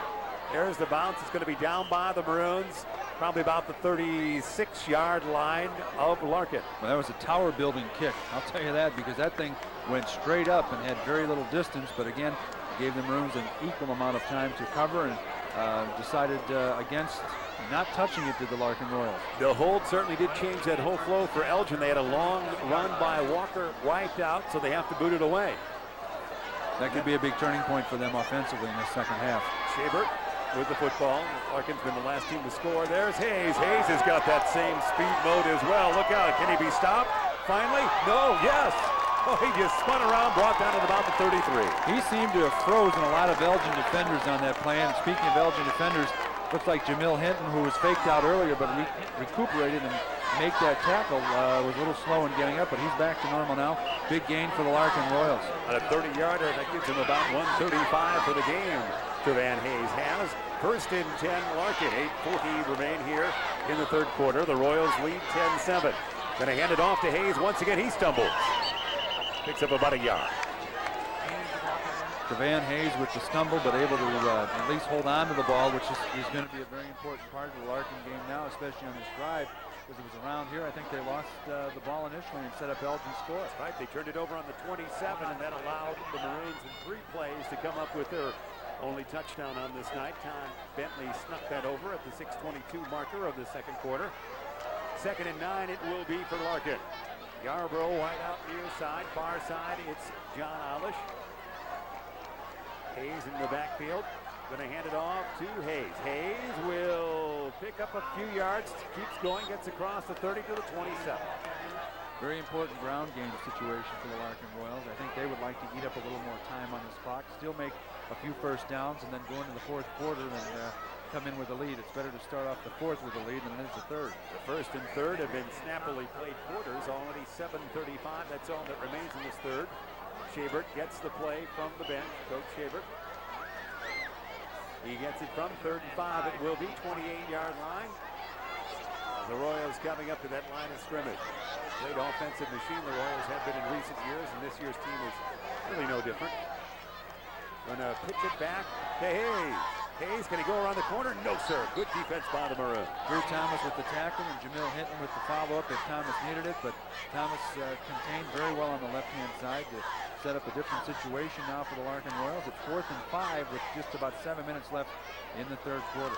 That mark there probably end up about 4th and a 3-ish will be here before they're settling that down. And the 28-yard line it will be. And here we go. Schabert does not have John Alish in there. He's on the sidelines. He's got Yarborough and Turner Pugh. Those are the wideouts. Schabert shouts it out. Oh, there's movement. Oh, no, his old man is well across the line of scrimmage, if I can say that. It was movement. There was a flick or two on the defense, but I don't think they went into the encroachment area. No, I think what happened, that may have drawn the, yes it did, it drew the Larkin Royal player offside, and now the Larkin Royals are looking at a 4th and 8. If they continue, John Alish will now return to the starting lineup, or good lineup we should say, in this 4th and longer. And we'll find out how they play it. Turner Pugh comes out for Larkin. They will continue to go for it here. 4th down territory with 6:30, third quarter remaining. Well, Larkin still has so many weapons they can use when they get into this half of the field. And it's going to be Hayes and Alish on the left. I bet Schabert will look to his left when he backs up here. What do you think? Schabert, the shout. He looks. He's going to toss to his left. It is going to be, is it caught? Yes. Hayes the catch, and there's a flag. Well, it looks like the flag could be on Min Kim, number 9. Drew Thomas was the push out, but Kim was the first defender to touch Hayes. and he's got his palms turned skyward, and that could mean a penalty on the Elgin Maroons. Well, the long toss is going to be good one way or the other. Either the completion the Royals will take, and they're going to mark that down on what? About the 3-yard line, it looks like. It is pass interference, and it is declined for the Larkin Royals now. They set up a 1st and 8 with 6:10 left to go in the third quarter, threatening right here against the Elgin Maroons. Drive started on their own 37-yard line, it did, for Larkin. They lead 10-7 here against the Maroons. Again, a victory would set Larkin up for a 7-2 season record. And that would be good for postseason play. Even 6-3 might get them in, but 7-2 would assure them of that. 1st and goal it is with 6:05 remaining in the third quarter. There's the handoff to Hayes. Trevan, can he get it? No, he's pushed back after he got about the 2. He started to go in the wrong direction. Number 51 for the Elgin Maroons made the initial stop. That was Shimon Scruggs. And that's going to set the Larkin Royals up for another crack at it. Now 2nd and 3 with the rolling clock at about 5 minutes and 40 seconds. Schaebert snuck one over last time the Royals got this close with just 1.5 minutes remaining in the first half. He's getting in that area again. 2nd and goal. He will have 3 running backs in that backfield. Look for Hayes on this one. Schaebert, pitch it back. Hayes running right. Hayes is over, I believe. Yes, touchdown, Trevan Hayes at 2 yards. And you have an outstanding running back like Trevan Hayes and having a great game. Like I said, the first half he had 105 yards. I think it's only justice that he gets 1 touchdown here tonight. And he got it at least right there on that 2-yard scamper, making it 16-7 Larkin. Now we wait for John Ellish and the extra point. Ellish has already kicked a 25-yard field goal tonight. Schaebert the hold. And let's see what's going to happen. With 5:21 remaining here in this third quarter. Hey, they're going to toss. Schaebert will toss it out. Yes. Catch that number, John Prigge. That's a 2-point conversion. Well, take a good look at Tom Brossard with the reception there. What a nice play. What a nice fake. Carried out excellently. The best part about that situation, I think, Jeff, is the fact that Alish even faked the kick. He carried it through. Well, you know, they've got that new performance academy over at Larkin, so maybe John kind of stuck his ear up to the curtain and heard what's going on in there because he carried it out great.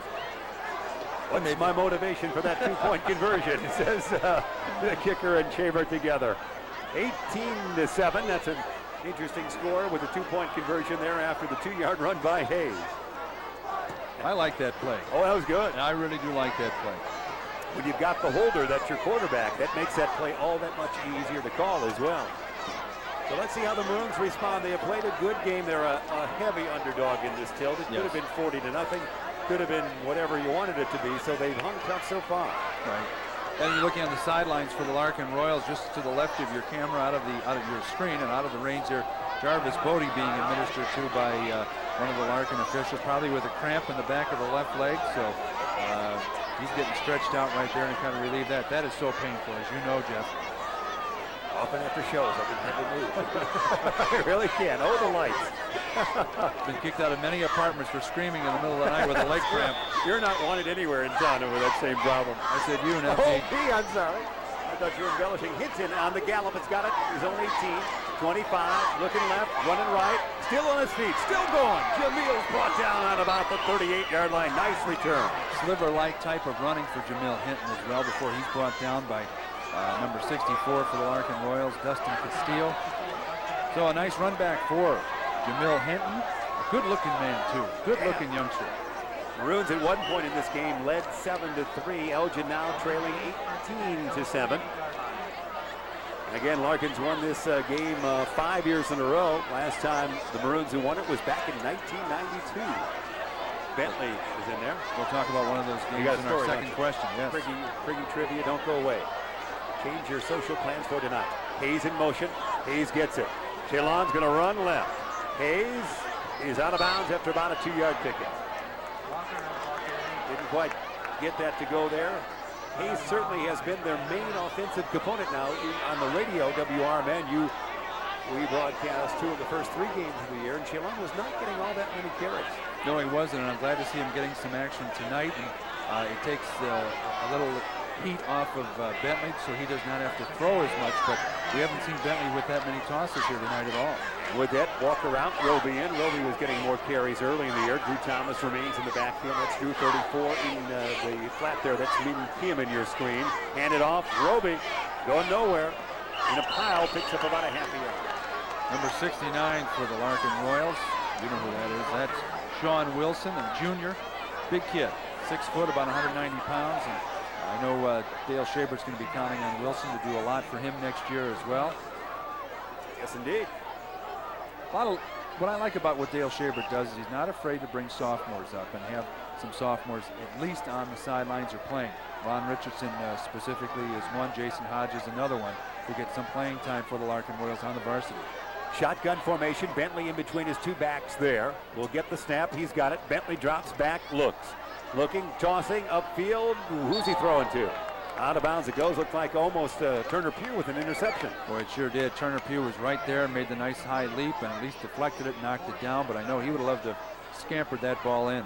The offensive machine for the Maroons grinding to a halt here in the second and third quarters as they now trail 18-7, and they'll be forced to boot it away with 4:22 remaining. It's been definitely a Larkin second half at this point, Jeff, with 4:22, as you say, left in the third quarter. It's been, despite the score, Larkin's had pretty much control of the game here, at least in the second half. The losses for the Royals this year to St. Charles and to Lake Park. Here's the boot by Joel. Nice kick in a full gallop. Yarborough gets close and then backs off, then gets it on the bounce. Brought down in his tracks. Dangerous play for anybody. Not so much, you don't worry about the ground gain that you're going to get after picking that ball up. But again, getting hurt and getting railroaded right over the top with the helmet. Oh, I hate when that happens. Oh, I know it. Especially in front of this nice-sized crowd. You hate to go down on a good-looking night like this. Oh, no. It's so late in the year, you like to keep your face looking good. Got some dances to go to at this time. No injuries, please. All right. Here we go. 1st and 10 it will be for Matt Shabert, his own 25-yard line. Let's see if he's in the throwing posture. He is not. Hands it off to Dravan. Hayes still going. Brought down after about a pickup of about 5. Well, when you got a lead like that, why not?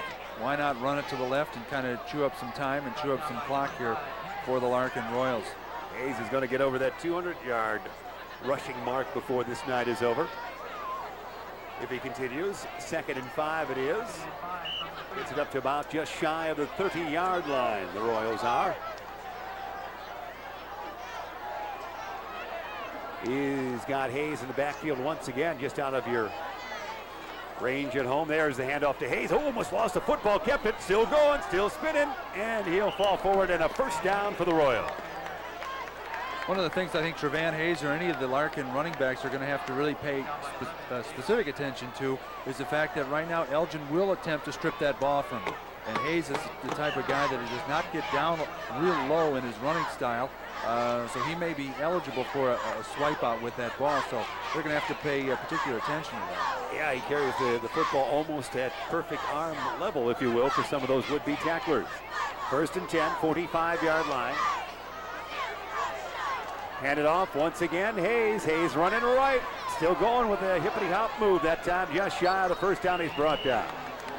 Well, again, Hayes is an effective runner when he can get past the defensive line. And again, you chew up the clock at this point. And I'm sure that's what Dale Shabert's thinking about as the clock running now with about 2 minutes and 50 seconds left. And the Royals with an 18-7 lead. He's coming up with some numbers in the tradition of Vince Weber, really, in the running back position out there. And Hayes a great receiver as well. Vince didn't really receive that many passes. Looks like a timeout called by the officials to get a measurement or set the change, one of the two. 2:49 remain here in the third quarter. Don't forget, in the 4th stanza, once again by popular demand, how about a John Prigge trivia question? We'll have one of those coming up in the 4th quarter. That's only about a few minutes away, so if I can hardly wait. Go out and get that sandwich right now. That's and then right. Get ready to answer this Larkin Sports Trivia question. Big heaping glass of Ovaltine, make you think a little bit better. Get ready for the Prigge trivia. Ovaltine means iron, did I tell you that? Yeah, I thought so. Here we go. Long measurement here. We can see it's fairly short from here, can we not? So we'll call it 2nd and short. I think one of the guys in the chain game was complaining of also leg cramped. They needed to stretch him out and run out and get on the Jones Intercable cameras. Yeah, that's right. That's always worth the effort. You don't uncoil that chain, it's going to act up every now and then too. That's right. Those links are not forever. You're only as strong as your weakest link. That's right. Here we go. So we brought you into the color booth tonight. Thank you too much. High formation for the Royals. How about a sneak, says Shabert. He's got that first down. They'll need to stretch that link for that one. I'll call it 1st and 10 here from press row. Oh, looks like one of the linemen might have banged up a little bit. He's all right again. This is the time, for the seniors. We should salute the seniors on both squads. Royals are headed for a playoff game, but for the Maroons, I think they have as many as 28 seniors because it was senior night on October 16th. They are saying sayonara here tonight. Well, they have a very big squad, the Elgin Maroons do on the varsity, and we'll try and run down the seniors' names sometime before the end of the game. I'll talk fast. Okay, that's all right. 44-yard line it is of the Maroons. Hand off to Hayes again. This time he's brought down after hardly any pickup. Well, again, it looks like Dale Shabert and his Larkin Royals are going to be content on just grinding it out, going to the pass only when needed so they can run this clock down, which is now at 2 minutes in the third quarter. And again, an 18-7 lead for the Larkin Royals in the third quarter here at beautiful Memorial Field. You know what? Some of the printed media were calling this field Mudmorial due to all of the heavy use this field was getting due to the problem at Millennium. But tonight, except for a few bare spots, it looks pretty solid. It's all right. 4 schools played this their basic home base here this year. Hayes once again brought down. The Maroons getting kind of tough up there up front, bring him down after about a yard pickup. I think it held up well. That was a very unfortunate sequence of rain a couple of Fridays really and into the Saturday that really caused it, but up until about week number 7 it was doing yeoman duty. Well, not only that, but the grounds crew really did a lot of work to get this field and to keep it in a consistent field situation, with the exception of the game just a few weeks ago or just last week, which was Waubonsee Valley and Streamwood that had to be moved to Waubonsee Valley, and Streamwood defeated the Warriors in that game anyway. So one game to miss at Memorial's not that bad. Shabert's going to throw left once again. Shabert back, looking, tossing. He will do so way upfield. It is going to be, just not brought down by the Royals that time. That was Hayes, just right around the end zone area. They couldn't stretch the body and come up with a long reception. Now, Jamil Hinton and Min Kim were the defenders on that play, and again, it puts now Larkin in a punting situation at 4th and 5, and this is going to be an important possession for the Elgin Maroons on offense if they want to get back into this game, as we're now down to 53 seconds left in the third, and again, the Maroons are down 18-7.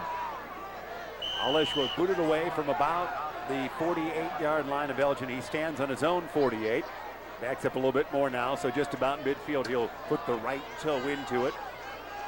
Hinton in single back formation, receiving it in the zone 5.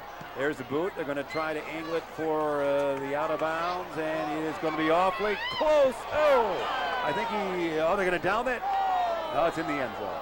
All right, tough call. It looked like, it really looked like Stan Yarborough was able to nail that at about the 2-yard line, and that's what he's talking to the officials about right there, that he got down there and touched it before it went out of bounds, and it's not going to be marked that way. Looked like he might have been juggling that with his momentum carrying him right into the end zone, but it was too tough to call from this angle. It happened bang, bang, just like that. Couldn't get it to, stop in about the 6-inch line. It would have been. Right. So it's 1st and 10 for the Maroons, their own 20-yard line. 41 seconds remain third quarter. Let's see what kind of pride this Elgin Maroon 1998 football squad has now, as these seniors will wrap up their high school career on this Friday night at Memorial.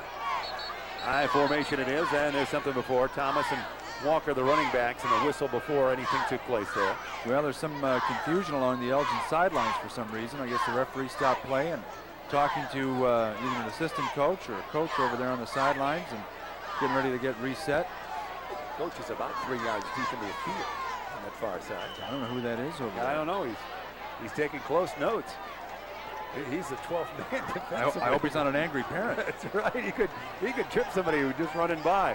Going to give it to DPS. It looked like that might have been the option. He looks to throw and toss it down here. Servo, no, can't get it. Great concept. It was overthrowing Neal, who was open for about 5 yards. Great concept for sure, but DiPiazza looked like he was almost tackled there and decided to. It looks like he was going to keep it, and then he decided to throw, and a little too much heat on that pass for old Neal Servone. You toss that like you might throw a wiffle ball in the backyard. He just flung that, and it flew down there to Servone, who was open. Couldn't quite track it down. Cervone going back into the huddle saying, "Are you kidding me? Yeah, what was that all about? Are you kidding me?" It looked good for the team photo being snapped here tonight. I know. Might have been good for the NEBA Trout Park Carnival to win a stuffed doll or right. something, but that's about it. I wish I could. 2nd and 10 it is. And a drop back Bentley will. He wants to throw. Looks to his left. He'll dish it out here to who? No one. If it is, it's a Royal with the interception. Pugh almost got that. Did he get it? No, sir. Turner Pugh again has touched a couple of almost interceptions here tonight. Vikings Broger was the main factor in that poor pass because he was right on Bentley's ankles on that play, and that caused him to, even though he maintained his composure, probably should have ate the ball at that point. Couple of plays took only 15 seconds. 26 seconds remain here in the third quarter. So the time slowing down a little bit as Bentley's becoming aerial-minded here, trying to get his team back into an 18-7 count. Royals on top. 3rd and 10 it will be. Own 20-yard line for Bentley. Shouts it out. He looks left, looks right. Might want to dish it to Walker on his left, running for his life now. Looking, tossing it into the flat to no one, except maybe one of the Larkin coaches. Well, credit Sean Wilson again, number 69 for the Larkin Royals, with a big hurry on Bentley there. He decided to kind of finish it up a little bit too and knock Bentley down on the backside. So now the Maroons are looking at a 4th down, a definite punt, or if you've got Joel Aromi, do you punt it? Do you kick a field goal from here? That's right. He tried a 57-yarder we booked it at. And again, we're going to fire up that video to ESPN if that had gone in. It was well short, but that's the longest high school field goal attempt I've ever seen done. If they tried a field goal here and made it, we'd interrupt Channel 9. That's right. Right now. I think so. Jackie Bang, move over. We're going to bump your time tonight. Here we go. Aromi, one of those great seniors. He's had a marvelous career here at Elgin High. And he's waiting for baseball to start too, I'm sure. Booted away from his own 12. Not one of his better kicks here, but under duress, he's going to get maybe a nice roll. He will. He gets it across midfield to about the 46-yard line of Larkin. One of the things I'd like to talk about at this time, Jeff, here too, is the class of the Larkin Royals football program, especially with the tragedy that they had to deal with this past summer in the sad passing of one of their players, Caleb Bunchu. They have something on their helmets, number 59, a sticker on the helmets. They have him listed in the program here. They also carry his jersey onto the field during warm-ups there, and Caleb was tragically killed in a car accident this past summer, and again, a classy move for Dale Shaver and his coaching staff to remember him appropriately. And you think about that on a senior night here tonight at Memorial Field. Well said. 11 seconds remain here in this 3rd stanza. Handed off to Hayes. Hayes is going to be brought down. Somebody's enjoying that in a pile. Hayes goes down. That will end the 3rd quarter as Hayes picks up a yard at best, and with a count, Larkin 18, the Maroons 7. That is the end of 3rd quarter, and for the seniors on the Maroons here, they will begin their final senior 4th quarter, if you will, their final varsity play here. And for the Royals, they might not ever play here at Memorial Field again. You never know how placement goes as far as postseason is concerned. Well, Dale Shaver's got to be hoping that for the playoffs that he doesn't have to make the long drive like into Moline or some other place, but he's got to be hoping for the best. Let's run down the seniors for the Elgin Maroons in their last game here, if we can, Jeff. Shaylon Walker, we have Governor Reinders, Robert Lake, Min Kim is also a senior, DeAndre Davis, Todd Bentley, Joel Aromi, Jimmy Roby, Tony Chan, a lot of seniors. Jamil Hinton's on this squad as a senior, James Washkuiak, John Sengami. I'll run these as best I can. John Spain, and you also have well, how could we possibly forget Greg Mueller, Jesse Turlap, ton of seniors. Dan Medrick's on this team as well, a senior playing his last game. Brent Dolan, a senior. Anthony Velasquez, TJ Vins, Nathan Henricks doing a great job up front. He's 5'10", 300 pounds, a big man stopping the Royal defense, doing the best he can, and we'll pick up the names later. We've got a host of them, Jeff Myers. Yes, we do. About 28 for those Maroons. There's Shabert through the air once again on the far side. Is it Alish he's trying to catch? And it's a reception. Dan Yarborough with a big reception right there. That lets a lot of, that really puts a big knife in the Elgin Maroons' attempt to get back into this game. A great pass, and credit Stan Yarborough with a lot of credit, or give him a lot of credit for holding on and maintaining his concentration along that, because he was right there with the Elgin defender. Yeah, that's going to be quite a toss. It's about a 34-yarder at that time. And he may have a little bruise on the elbow. Oh, he does. Boy, we get a nice look at him on the sidelines there as he was having some pain. The only scoring in the third quarter was a 2-yard run by Javan Hayes with 5:21 remaining in it, and then the 2-point conversion from Schaebert to Tom Brossard. Now it's 1st and 10, 18-yard line. Going to hand it off to Hayes. Hayes bounced forward to about the 15-yard line. Some seniors for Larkin, sir. Well, I'll finish the Elgin list here if I can. Josh Van Slyke, there's Aaron Kime, also Don Quinton and Tom Schifferl, David Tomaso, Alex Rivera, Neil Servone, last but not least, number 85, Michael D. Piazza. Those are your seniors right there. 2nd and 7 it will be for the Royals. 15-yard line they're on. Nice effort by the Maroons here tonight. The Royals looking for victory number 7 to advance to play another day in postseason as they have for the last 5 years.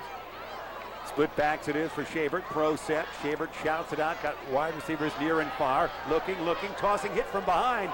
Still gets it away to Mike Alish. Is it not the tight end? Received it at about the 7-yard line. Well, gives Matt Schaebert a lot of credit because he heard the footsteps coming from the Elgin defender, causing him to hurry that pass. So that sets up a 2nd down now, and it's 1st down, and it's going to be 1st and goal to go here for the Larkin Royals. The ball's on the Elgin 6-yard line. 2 touchdowns tonight so far for Larkin. One was a quarterback sneak by Schaebert, the other a 2-yard run, as we said. And John Alish has kicked a 25-yard field goal, and the Royals have made a 2-point conversion to get to their 18. Schaebert shouts it out, flip it back to Hayes. Hayes runs left, cuts back in. He's brought down with not much pickup. Let's talk about some of the Larkin seniors playing their last game probably at Memorial Field. Marco Ramirez, Mark Capps is a senior here, Tom Brossard, Johnny Alish, Vikings Broger, and Dave Lewitsky. Going on down the list, Dustin Castillo, Adam Miller, Alex Van Orden, Mike Milnemow, Brandon Schultz, Scott Deal, Denny Penrod, who's injured, and Mark Williams. And again, you're watching at home, you know the playoff situation now as we do this game for tape delay. We're not sure. That moment where the players have gathered at Coach Schaibert's house for chili. Right. They know where they stand. We don't right now. Hayes running right. He's brought down. Nice defense by the Maroons. They really strung that play out. Stop from behind by number 51 for the Elgin Maroons. That's for the 51 for the Maroons, Jesse Turlett. Nice job by Jesse. Listen, an offensive guard and defensive man. He is offensive lineman. Let's see where they mark that down. They are, I was thinking that can't be 1st down, can it? No, you know what it is? It's a touchdown, Jeff. Oh, you can't see that from here, really? How's that for quality announcing, folks? That really is. Let's rack that tape up again, Herb. Try that again. You could not see that from that angle. So give Hayes, would that be a 6-yard run then? I have to think about that for a moment.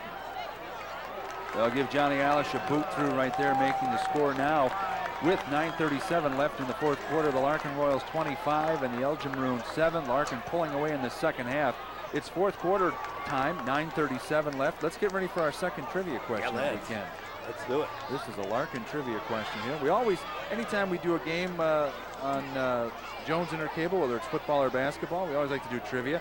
This is our second trivia question. Which was the lowest scoring Elgin Larkin game ever?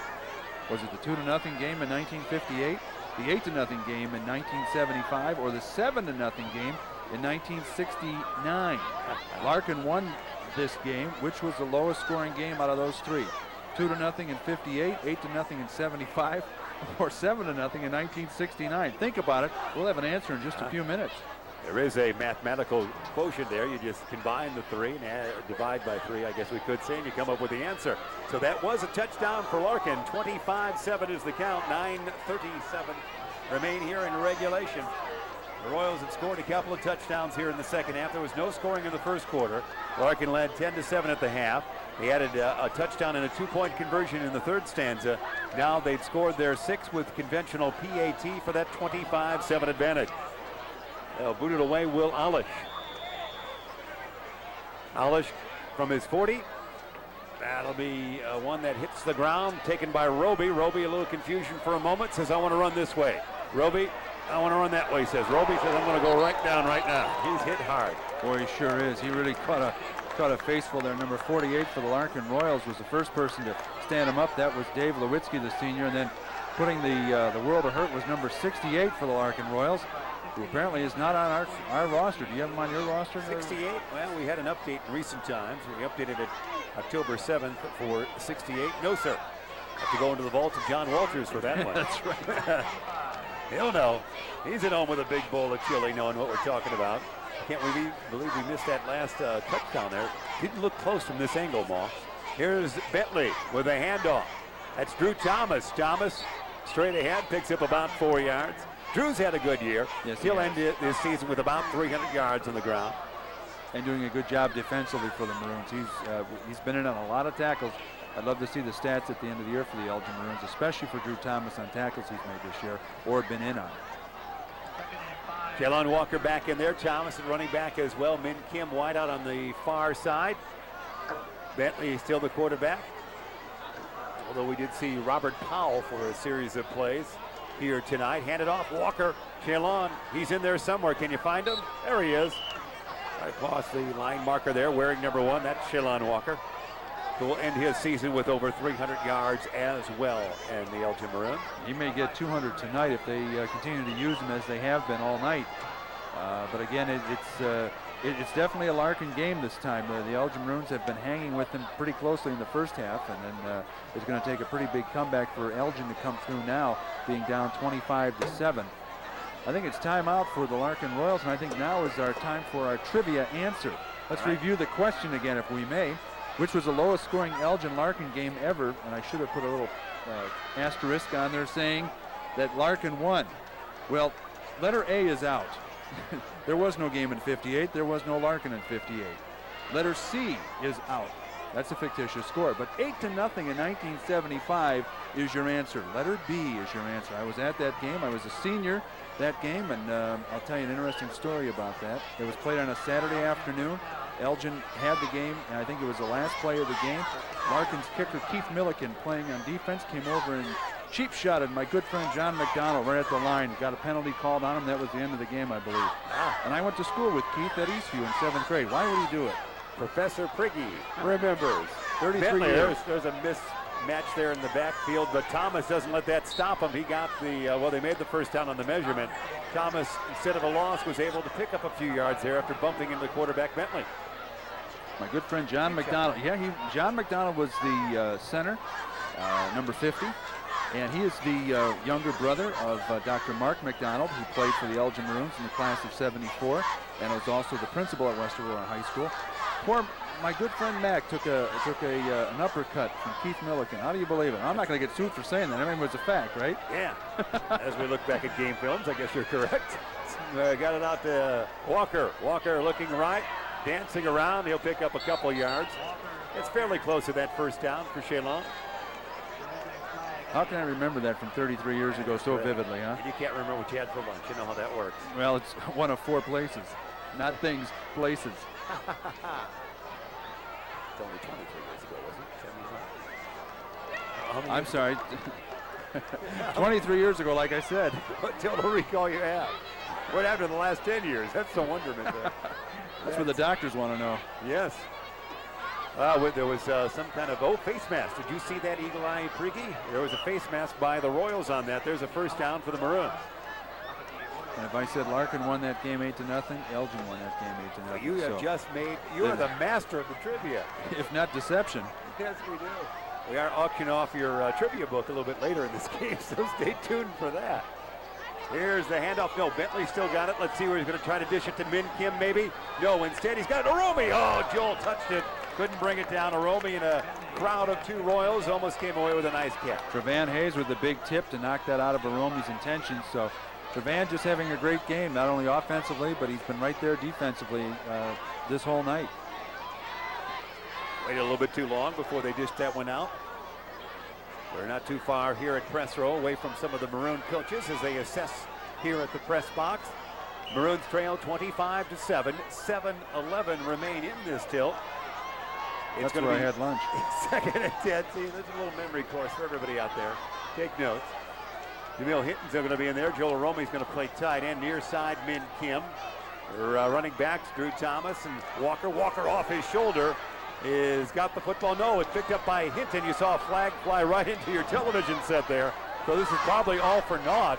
That was the closest the flag ever came to our cameraman. Hinton knocked out of bounds after a nice run. Well, the pitch to Shalon Walker just bounced and dropped, and then Hinton was able to get it. And As you see, the penalty is going to bring that play back, but Hinton, as he turned the corner around the 30-yard line, had a 1-on-5. You know, if you want to put a hockey reference in it, it's tough to stay alive and stay up very long when you're 1 against 5. So it's going to come back at some point. There was the violation by the Maroons. Hold or flip or what have you. So the long walk, we're seeing the defense of the Royals, and you'll follow this man in the striped shirt here, and he'll tell us exactly what happened. And that'll set up the long second down situation it will be. Jimmy Roby's going to check in wearing number 20 for the Maroons. Going out is Thomas. No, Walker says I'm coming out for a while. Of course, Roby and Walker are best of friends. So that's going to set up 2nd and 15. Going to mark it at the 41-yard line of the Royals. That's where things will go with Hinton wide out far side, Min Kim near side. It will be the shotgun formation for quarterback Bentley. He's in between the backs. Roby in motion now. Roby sets in the slot, comes back the other way. Going to hand it off now. Bentley's got it, looks, or do something with it for the quarterback. One of the coaches says, run with it, will you? He's get down to about the 31-yard line. That's so much for no cheering in press row, huh? That's not our Jones Intercable staff member doing that. But they were encouraging Todd Bentley to run. I'm wondering, what was he doing with it? He was moving forward. And he couldn't get it away, and they, is that going to be a first down? The way this lineage is, 3rd and short it will be. 3rd and about 1, just shy of the first down. You can look for Drew Thomas or Bentley to sneak here for this first down. 5:53 remain in regulation. There's going to be a referee timeout right now. We had 3 of those tonight. I wonder what the story is. I don't know. They're probably thinking television timeout. Probably want to get a third Priggy trivia question in here. That was what they might be talking about. No, I'm only good for 2 a game, sir. I hate to be in the denial. Yeah. Didn't you fish in the denial? I did indeed. Didn't you catch a bass there once? I think I did. I boated down denial in that summer of '75 when you were here getting angry. And Keith Milliken from Larkin for cheap shotting my friend John McConnell. Here we go. Let's see if Thomas gets the carry or Bentley the sneak. Check everything. Well, they went where I wouldn't have went. Roby, stand up. You're brought down. You wanted 1 yard in a cloud of dirt, if you will, and it didn't come about. Roby was picked up right as he got the football for a loss. Cozy McNeil said, you know, if you want to dance, I'll play the music. He just stood him up and just really thwarted the Maroons' attack on that particular play. Now it looks like, well, they're going to have to go for it, Jeff. It's 4th and 4 with 5 minutes and 15 seconds left in the game. Why not? 4th down territory, 35-yard line of the Royals. It will be. Let's see if Bentley now wants to perhaps roll out right or left and see if he can get it to Min Kim on the near side. Probably a passing situation or a toss back to Walker. Walker looks again, dances. He's going to be awfully close to that first down with his final move there. You know, he might just have had it where they put it down. All depends on the placement of the marking. Yeah, it looks like he's got it, but it's hard to say once you get down there. He dug a tunnel as if he was in the Great Escape to get that last yard. There was no way he could do that. And the chain gang's coming out now to stretch out the other cramp, and that's right. We're going to take a measurement on this as well. See what kind of linkage we have here. They have to come all the way from across the field. You'll see them come into your television set viewpoint. There we go. Trotting along there. Here's the big measurement to see if this Maroon squad will retain this football. It's going to be yes. The eagle eyes we have here, Rich Hirschberg says yes. The answer is first down. No worry, by a long shot. Our crew is on the know. Well, this really gives the Elgin Maroons another chance to run some offensive plays and perhaps get in for another score here before the end of the game with, again, 4 minutes and 55 seconds left in the game. Don Briggy brings out the binoculars after the play has been called. You know, boy, you really are Johnny on the spot. Why do you bring these $50 binoculars? You say the glass is half empty. I say it's half full. I'm waiting for the next play. Oh, I guess. 1st and 10. Here we go. Drew Thomas, Walker the backs. He's got Hinton on the near side. If Bentley wants to throw that way, drops back. He's going to look. Wants to get it to either DiPiazza or Hinton, and instead Yarborough almost intercepts in the end zone. He overthrew Yarborough. Yarborough was the closest human to that pass, so looks like the Elgin Maroons will be recoiling again and setting up for another crack at the goal line. Just 4:27 remaining in the regular season here. Tape delay football coming away on Jones Intercable, Channel 4 in Elgin and South Elgin. Yours truly, Jeff Myers, along with John Priggy. Delighted you've joined us here for exciting high school football as we always bring you the Elgin Larkin encounters, and that holds true for the basketball season as well. So it's now 2nd and 10, 4:27 in the case of Elgin Larkin. We bring it to you. There's Bentley in between the backs. Looks like there was movement there by Thomas. I think he gets away with it. Who's got the football? I don't know. Is it Walker? Shaylon Walker right there, brought down by number 58 for the Larkin Royals. Again, Cozy McNeil. Good series. Good series. What, McNeil? Cozy. Oh, okay. No, it is a great name, and Cozy's done a great job on this series as well, making 2 big stops. They lose a little bit of yardage there. Should be 3rd and about 13, we're going to call that. And Kelly Rice and the troops said we want to talk about this a little bit. So they're going to be out there talking to the offensive Elgin. With just the 4:15 remaining. A salute to all these kids. You know, you've talked about it many times where the youngsters don't really realize how special. We talked with our good friend who's on the coaching staff of Elgin and went to Larkin as a Larkin grad. Brian Melvin, who helped us out on the radio on October 16th. He talked just exactly what you did. He was a member of that 94 team that won their last 5 for Larkin, thought they would go to the playoffs and didn't. So you know what he missed?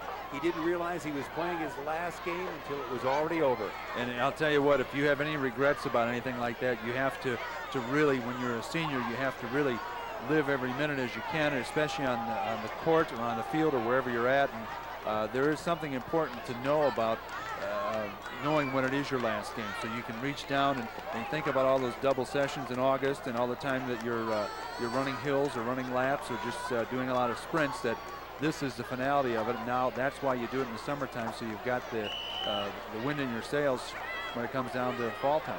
Earlier we said Larkin had been in the playoffs 5 years in a row. Obviously they fell short in 94 and they've been 95 through a current string. They have Bentley, the toss. Who's got it? Oh, it's picked off. Intercepted by Richardson. Richardson has got that. He'll bring it back to the 35-yard line. Nice interception that time by Richardson. Ron Richardson, the outstanding Pee Wee player. He's a sophomore. He knows what to do with that ball. He was a running back for the Steelers just a few years ago. So for him to make the interception and have the ball in his hands feels like old home week for him. Yeah, just 2 years ago, I didn't remember that Steeler team when he was an 8th grader. So Bentley, the interception, 4:04 remaining. The Royals take over. Larkin will win their 7th game. They'll be 7-2. Again, as you know by now, they won this game and waited for Saturday night to find out where they would be placed in postseason play. Last year they had to travel. They had to go to Palatine. You did that game on the radio. Right, John Walters and I handled that on WEPS on that Saturday afternoon. Right. Yep, Saturday afternoon from Palatine. A field that had no lights, so that's why they were the #1 seed in Class 6A last year, and they were able to hold the game on their field. But it was a Saturday afternoon.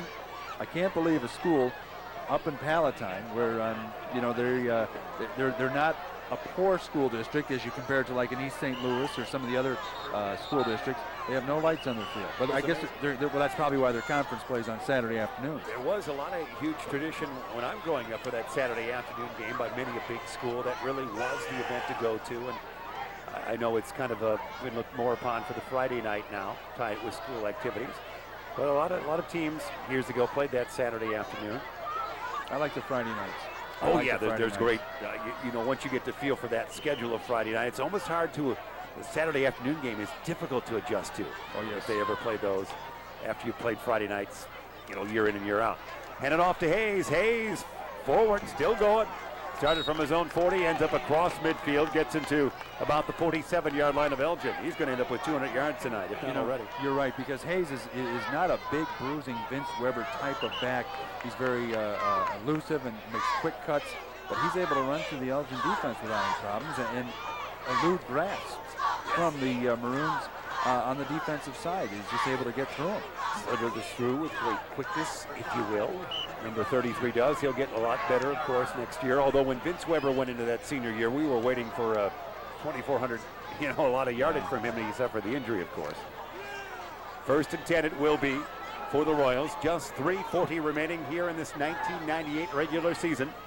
Shabert still quarterbacking. They'll give it to the first man through for the Royals. It's going to be Jarvis Bodie. Jarvis is 5'10", 225, and a junior. He may have that cramp problem again that he had on the sideline earlier in the game. You know, one thing when you get a calf cramp or something like that, it is unbelievably painful. It really, really is. And then sometimes when you have one, it seems like that area again will flare up on you and have the same situation. And how do you remedy a cramp like that, Jeff? Potassium. Potassium? You got to have. Has anybody got a banana up here? That's what I'm saying. Yeah. We've told it many times on the radio and once in a while on TV. You know, one of the Blackhawks goalies in the early 80s made it to the All-Star game during the 82-83 season. Murray Bannerman used to go down 4 or 5 times a year, at least at the old Chicago Stadium, with cramps. And sometimes it would be when a player had come through the crease and you see Bannerman go down and writhe in pain, you think the other player took a cheap shot. Well, Murray just didn't have enough bananas that day, and it was Cramp City. And, you know, it is so painful. Oh, yeah. Very difficult, to say the least. You often wonder, would it be better to be shot there instead of having a cramp? Well, let's not suggest anything now. Boy, where else can your announce crew come up with a storied hockey story when we have a long break in a high school football game? And talk about getting shot. That's right. Sorry about that, but I mean, you really wonder how painful awful, it is. yes. And it is bad. Jarvis is a thick-thighed lad, so when he cramps, that's like an old oak cramping out there, for heaven's sake. He's a very muscular built kid. And you know, it looks so painful. And maybe let's just keep good thoughts that it's only a cramp. Yeah, that's right. But it really looks like a serious injury. You see guys in football fields go down with torn ligaments that don't hurt as bad. That's right. 2nd down, 3 yards to go. Give it back to Hayes. Hayes still moving. Hayes will get that 1st down. It looks like from here to about the 35-yard line. Yes, it is. 1st down with 3 minutes remaining. 25-7 is the count if you joined us late for this tape delay telecast. That's the Larkin lead, although at one point in this game, the Maroons led 7-3. Since then, it's been all Royals, as expected it would be here in this final regular season game of the 1998 campaign. Larkin will finish with 7-2. The Maroons will close with a 3-6 mark on this year. Governor Reinders trying to talk up the defensive troops there. Shabert drops back, wants to throw to Turner. Pugh, can he catch it in full gallop? Yes, sir. A 35-yard touchdown. Tough play, good pass. If you're a Maroon defender, you take a look at number 24, who was beaten on the play, Tim Minson. Minson's done a great job for the Maroons all season long, but the pass has to be perfect, and you've got to have an experienced receiver on the other end of that ball, and Turner Pugh certainly was. And if that has not sent the fans into their cars, that'll do it right now. As Larkin looking to go 32-7 with 2:30 left to go in the game. Our thanks to athletic director in his first year for Larkin, Dave Hicks, who helped us out here. We take up half the press row when we assemble our equipment, so we appreciate that very much. There is the extra point by Alish. It is good, and the Royals have come back and scored 29 unanswered points against the Maroons and now lead 32-7. It's been definitely a second half all Larkin Royals. I don't know what Dale Shabert said to his crew during the halftime, but it certainly inspired him. And then you have to wonder, you know, all season long, what's been going on with the offense for the Elgin Maroons? I mean, there's been games where they just have so much difficulty scoring. A little bit, although they held onto the football nicely. We've seen some games that we've broadcast on WRMN this year where the Maroons offense never had the football, frankly. The defense was playing in just about 4 out of every 5 minutes. So we're going to have that kickoff one more time for Alish. If you're a Maroon fan, you want to see little Shaylon Walker with number 1 get his hands on the football one more time, or Jimmy Roby wearing number 20, and give their fans a thrill. Return this in some capacity. Jamel Hinton as well. For those guys, those will be the deep backs for Coach Kelly Rice. Let's see if they touch it here. With just 2:30 remaining. Thanks for being aboard here on this tape delay telecast. Here is the boot by Alish. It's going to be a squibber. Taken by Roby, right off his chest. Roby picks it up again. Goes left, goes right, still moving. Not moving forward, but he's moving. He'll finally be brought down by you name it. 6 or 7 Royals. First one to make the stop for the Royals, Francisco Fausto. He's a 5'9", 170-pound junior, working on the specialty teams right there for Dale Shabert. So it looks like the Royals are going to keep the town jug. They'll just have to dust it off inside that trophy cabinet right outside the gym. We're going to take a quick timeout. 2:19 remain. We're right back after this.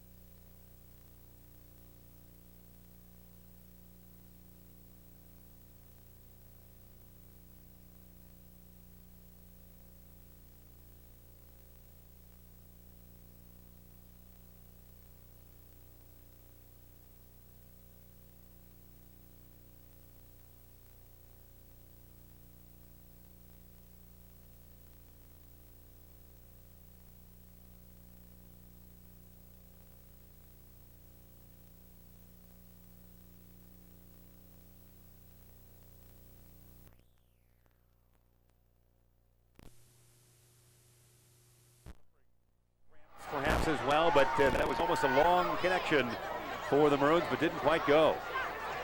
Big long arm from DiPiazza. You kind of wonder if he's got any experience setting up behind center. Dr. Nick Bombalis out there taking care of Min Kim as we have to reset the situation here for the Larkin Royals on defense.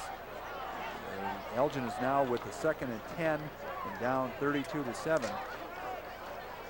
As Min Kim is still being attended to. That was just the option that we've seen DiPiazza try that earlier with that good arm he has. He almost hit Nero Savon with a long toss earlier. I think Min's all right, almost as we theorized there. That was a long run. Min, all reports on him, one of the nicest young lads at Elgin High. Well, certainly a defensive leader as well. He's done a good job playing both ways. There's a lot of key players for the Elgin Maroons been playing this year on both sides of the line. Wore, I think, number 45 last year, so made a number switch. You know how that irritates me from time to time. But he is a wide receiver. Has really had a fine senior year. He saluted the seniors. There's Bentley once again, looking, running, brought down. Boy, that was a Larkin Royal sandwich there by number 58 and also by number 69. 58 for the Larkin Royals. You all know him. You all love him. Cozy McNeil. And 69 is Sean Wilson. 1:59 remaining. 3rd and 10 it will be. Cozy is spelled C-O-Z-Y. If I can say that, that's a good Cozy. You're right. That's good. Here we go.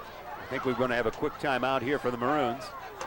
Here on, it was Larkin Parents Night, where they get a chance to salute to not only the parents of the players, but of the Poms and band members and the spouses of the coaching staff and things of that nature. So a very festive night it was. Again, Larkin was your host on this night as they alternate between Elgin and Larkin.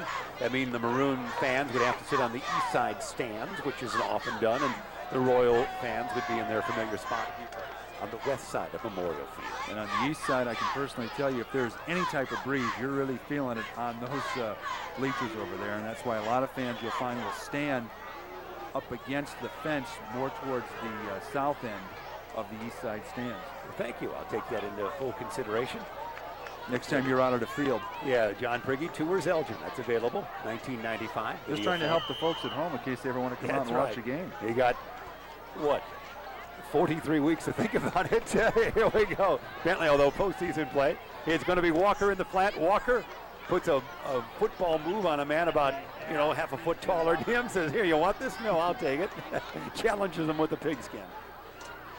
Well, I'm sure Coach Kelly Rice for the Elgin Maroons are now challenging all the seniors, and I got a feeling that if they get a chance, I don't know, do they do that much in football? They empty the bench and put all seniors in to finish out the game? I would think we've seen some names sprinkled in there right now that you've caught from time to time. I know the Royals are doing that a little bit.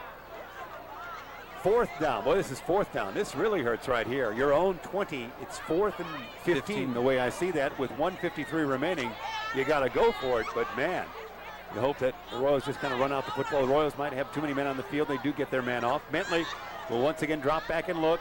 He'll toss. He'll look. Oh, he's going to dish it. He can't do it. He's got an open field. If he wants to run, he'll toss it. It is received by a Maroon on the far side. He's going to be shy of that first down. What number was that over there? Looks like DiPiazza on the reception, if I'm not mistaken, number 85. Austin, a sea of Royals jerseys over there. It is 85, Mike DiPiazza. You got a good view at home. Nice reception by Mike, and that might be his last offensive move of his career right there, as the Maroons will turn it over on downs with 1:42 remaining.